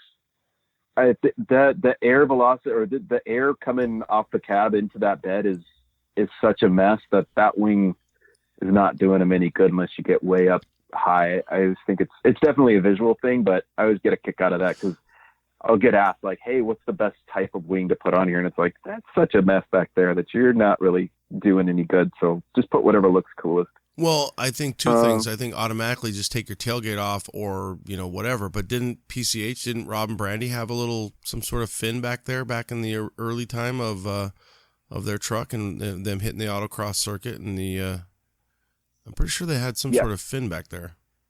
Mm-hmm. Yeah, and it was massive. It was not a little wing. It was a big wing, and it was up. It was an airfoil. It wasn't even a wing technically. It was an airfoil, and it was up high. So he did it right, and he actually did some flow dynamics on it that he had modeled with the bed cover and then that airfoil way up high. It was very polarizing visually. Some people loved it. Some people hated it. But it did the job way up top. Yeah, and I think they took it off because they weren't happy with it. But it did look like Shamu or freaking some big ass whale back there. I don't know something. But okay, what else? How does somebody get into making composite parts? Do you have any recommendations, or do you keep your trade secrets? Like I experienced. Oh, that's too bad. No. Anybody who reaches out, I will answer any question. The one thing that I love more than getting parts to folks is teaching. I will teach you anything. And those who have reached out in the past, like I stick with you. I check back in like, hey, how did it go? What happened with it? Show me some pictures. Where are you at? I've helped a few people actually get to where the Magic Mike at the Roadster shop.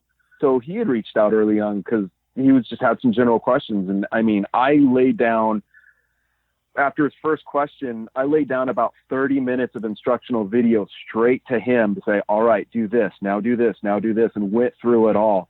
Like if you reach out, and I'm so sad to hear that some people just tell you buzz off or, I don't want to deal with you, or I'm not telling you my secrets. Come on.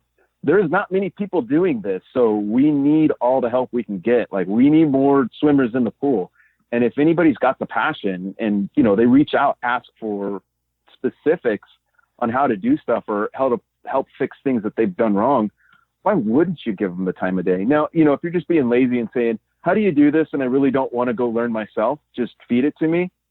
I don't have much time for you, but it saddens me to hear that, people tell them buzz off. I've helped a lot of people. I'm really proud of what Michael Bryan's done with his stuff. That's not because of me. I just helped him get started. He had the passion and he kept with it. Yeah, he's got the passion and for the audience, Magic Mike over at Roadster Shop.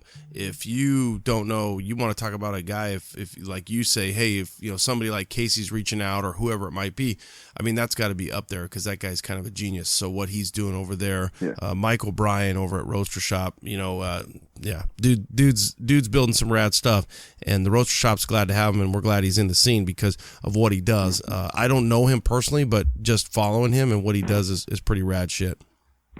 Way cool. Yeah, very talented dude. I was surprised and honored. Like, of course I'll help you. Whatever you need, man. Well, and like you said, there's that seat at the table. You know what I mean? So good for you. Kudos. Yeah. There was one question about how long does it take to make a part? Well, I mean, that's pretty general, but I'll say all the way from, if it's a fiberglass part, first of all, we don't use junky resin. We don't use junky cloths. It can be relatively easy on the part. Carbon fiber takes a long time depending on the part and how you're laying it up. So some people will get surprised by the price. Like, trust me, if I sat you down and said, okay, you're going to make the part, by the end of the day, you just go, never mind, I'll just pay for it because this is grueling. This is a lot of work. Well, so how long? I mean, let's say you're going to do a fender, right? So Wichita Falls, Frank, whatever his name is, if he's going to make a front fender and the tool, the plug or whatever, it's already made, what does that take? Give us a breakdown on hours. Wichita Paul. So he's a freaking machine. So, he'll laugh at these numbers because he'll probably do it in half the time. I don't know how, but first thing you got to do is you got to cut all your fabric, and doing that does take you a while because you're cutting off a template. So let's say it'll take you about an hour to cut all your fabric. It's going to take you about 2 to 3 hours to lay up a mold. Now that's cloth, peel ply, your flow media, all your tubing, your infusion tube, your bagging tape and your bag, suck it down and leave it for vacuum test. You're probably 2 to 3 hours per side. So there's 6 hours for your fronts, and then let's shave an hour off for your rears. So that's another 2 hours for your rears. And by my Moreno Valley Unified School District math, that's a lot of hours. So you're up to 10 hours at least. What do you mean by front and rear? You mean front side, back side? Yeah, because your carbon fiber fender is, a front side, back side, right? Yeah. You're not talking front and back of the product. You're talking left and right or outside, inside. Yeah, exactly. Okay. Yeah, so left out, left in, right out. So you're up to at least 10 hours probably. And then by the time you infuse the part, let it sit probably for a couple of days to let it cure. Pull all of your consumables, which are the stuff that you needed to make the part, but it doesn't stay on the part. Pull all of that. Trim it, inspect it, clear coat, cut, polish. A painter will tell you that that's probably another couple hours to do all of that work on all of it. And then you got to bond them together, which maybe like half hour to do that if you're good at it. So what are we up to? Past 15 hours now, just for a set of fenders, right? It sounds tedious, man. It sounds it sounds like a lot of work. Yeah, and now we just conveniently picked a pretty tedious product to do. Some are much easier. It's laid in the mold, vacuum it down, pull it out, trim it, clear it, and you're done because it's it's not a 2-piece. But some of these larger parts where go back on Instagram, you'll see people giving me a hard time, going, "Oh my God, that costs so much! I can't believe you're gouging people." Well, first of all, you don't understand. I'm not gouging anybody, man. I don't so much as buy myself a soda with this money. So, I don't know what you think I'm gouging. Yeah. And then also I just don't think they understand what goes into the product. And by the way, that's just the product. You still got to get a box. They don't make a box. You got to make a box for that size part, right? Or a crate, depending on where it's going. So now you got to build the crate to get it ready to ship. So there's a lot of man hours that go into a lot of these products that maybe people weren't thinking about when they see the price tag.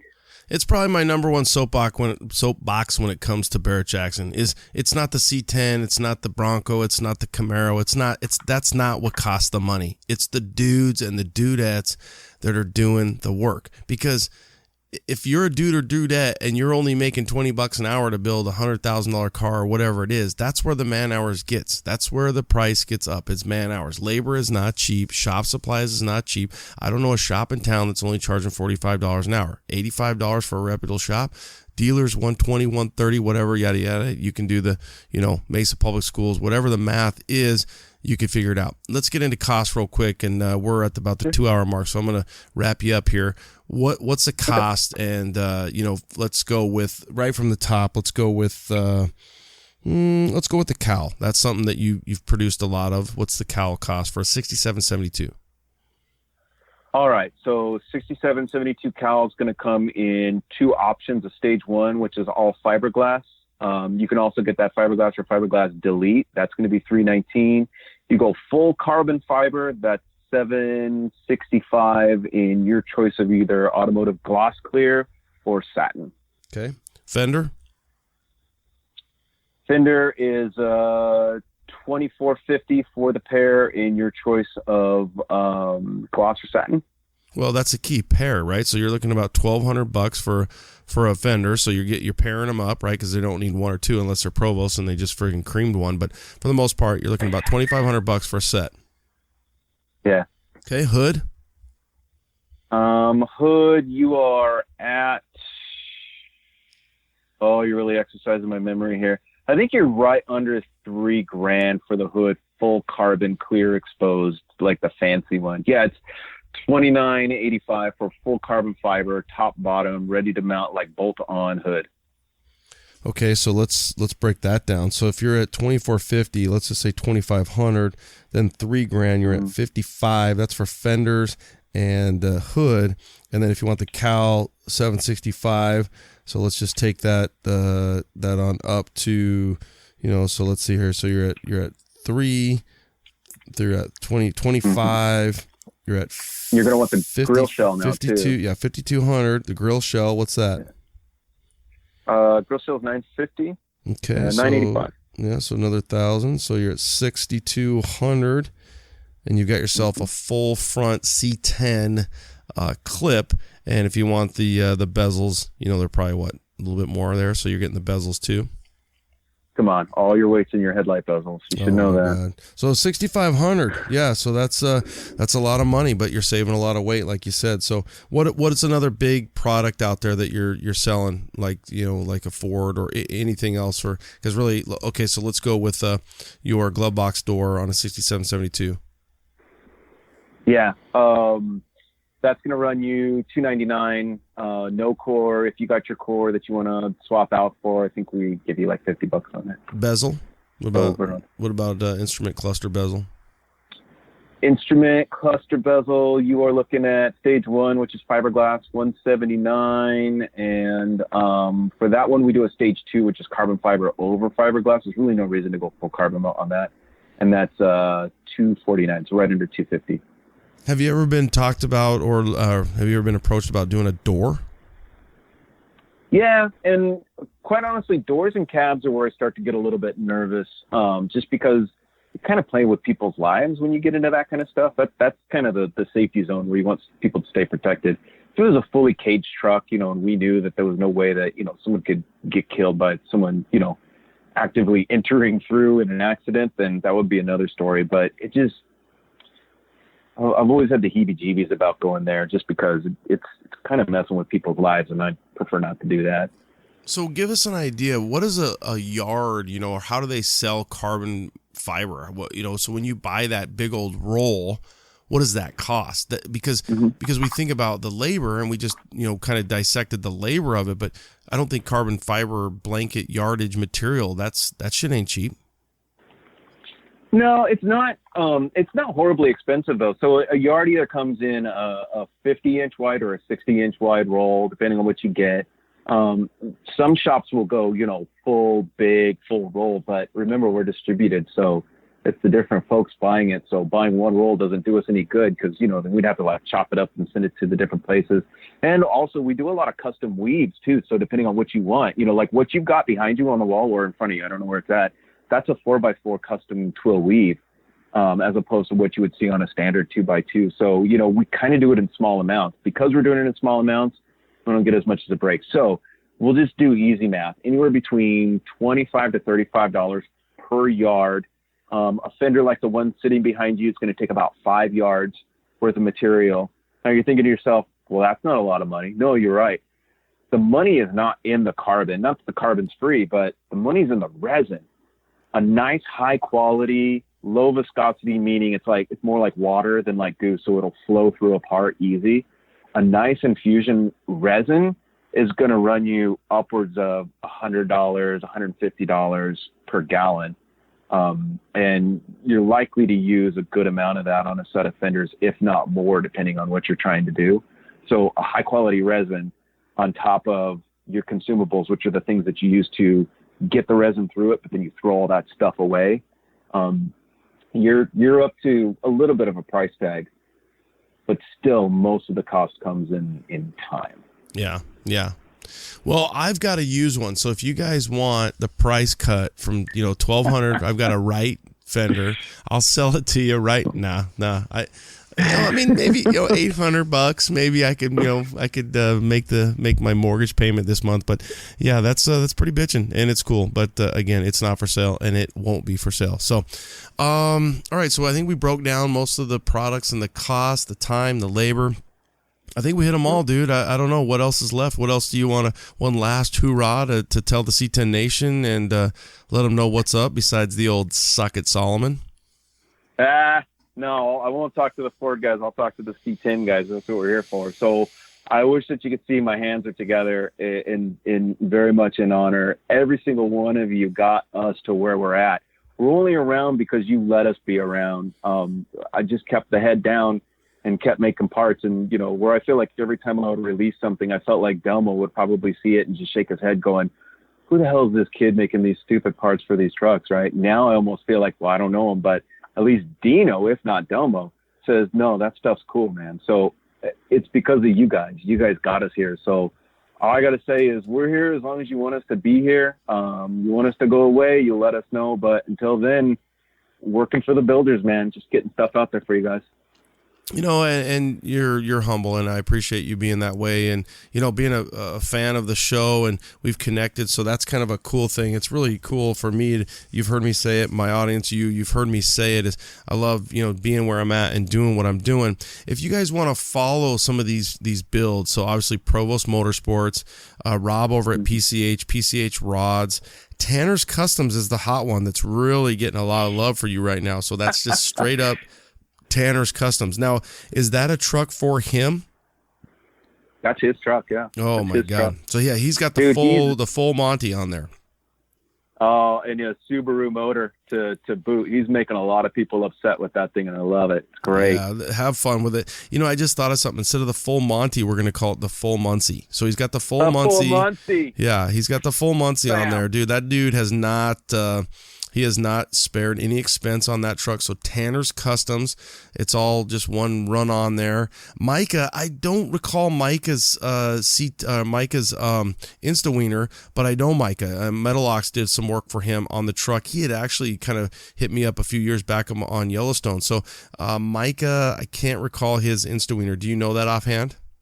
No, not offhand. God, I don't even know if he has it. There, yeah, he's not. He's not somebody who's on there that much, but he's way into it, and I think he wants like he wants the full Munssey. If he could do it, he would probably let you make every part if he could afford it, because he does want the world's lightest truck.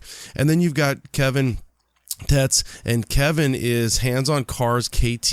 He is building a rad C10 right now. I think it was supposed to be ready for SEMA, but we have hit and missed a few times on him being on. But you want to talk about going back, and somebody that we all kind of grew up with. He was Stacey David's co-host on Trucks, and he's written a few books and paint, and he's working with brothers right now on that C10. So some cool stuff. So those are the ones that come to mind right away that I see a lot. Do you have anybody else that you can think of that you're pushing out a lot of product to that I didn't mention? No big names. Let's see, the guy that keeps flirting, he keeps trying to get stuff rolling for me is James Torres over at Demented Customs. He's always trying to find like a way to work in some carbon into one of the builds he's doing for like either Guy Fieri or somebody else special. That hasn't worked out. I'm waiting for Richard to give me a call. I'm right down the street. So come on, buddy. Let's go. Let's co-brand. Let's do something. I don't think he's going to spend the money. Yeah. I don't know, man. I don't know. I don't think that's his thing, because it doesn't stick around long enough to race him and put him up. But you never know. They might, you might do some Jeep parts for him or something like that. That'd be kind of cool. Have you ever been approached, something that, you see a lot of race Jeeps and lightweight stuff. You ever been approached about doing some Jeep stuff? No, nobody's ever asked about Jeep stuff. All the Jeep guys that I know bash their trucks up, so I wouldn't imagine that'd be practical in that case. But I know some of the guys that have the street Jeeps. Maybe, I don't know. I haven't been asked. I probably wouldn't, to be honest. I like C10s and F100s. I think that's home for me. Okay. All right, brother. Well, again, it's my pleasure to have you on and sit down and kind of get into the weeds with you on not only carbon fiber, fiberglass, the process, Munssey Speed, the history, and the full Munssey. It's that's it, man. So if you can afford it and you want a lightweight truck, you can cut. God, look at those poundage. What'd you say it was 450 total or something like that? It seems like it'd even be more than that. Yeah. Could be. I mean, yeah, maybe the scale doesn't lie. Yeah, that's awesome. All right, brother, have a great week. This will drop, we got a full week from now, because I'm getting caught up on it. But pleasure's all mine, man. As well as mine, man. Later, C10 Nation. Out. Munssey Speed. Munssey Speed. Munssey Speed. Munssey Speed. All right, guys. Late. That's all, folks.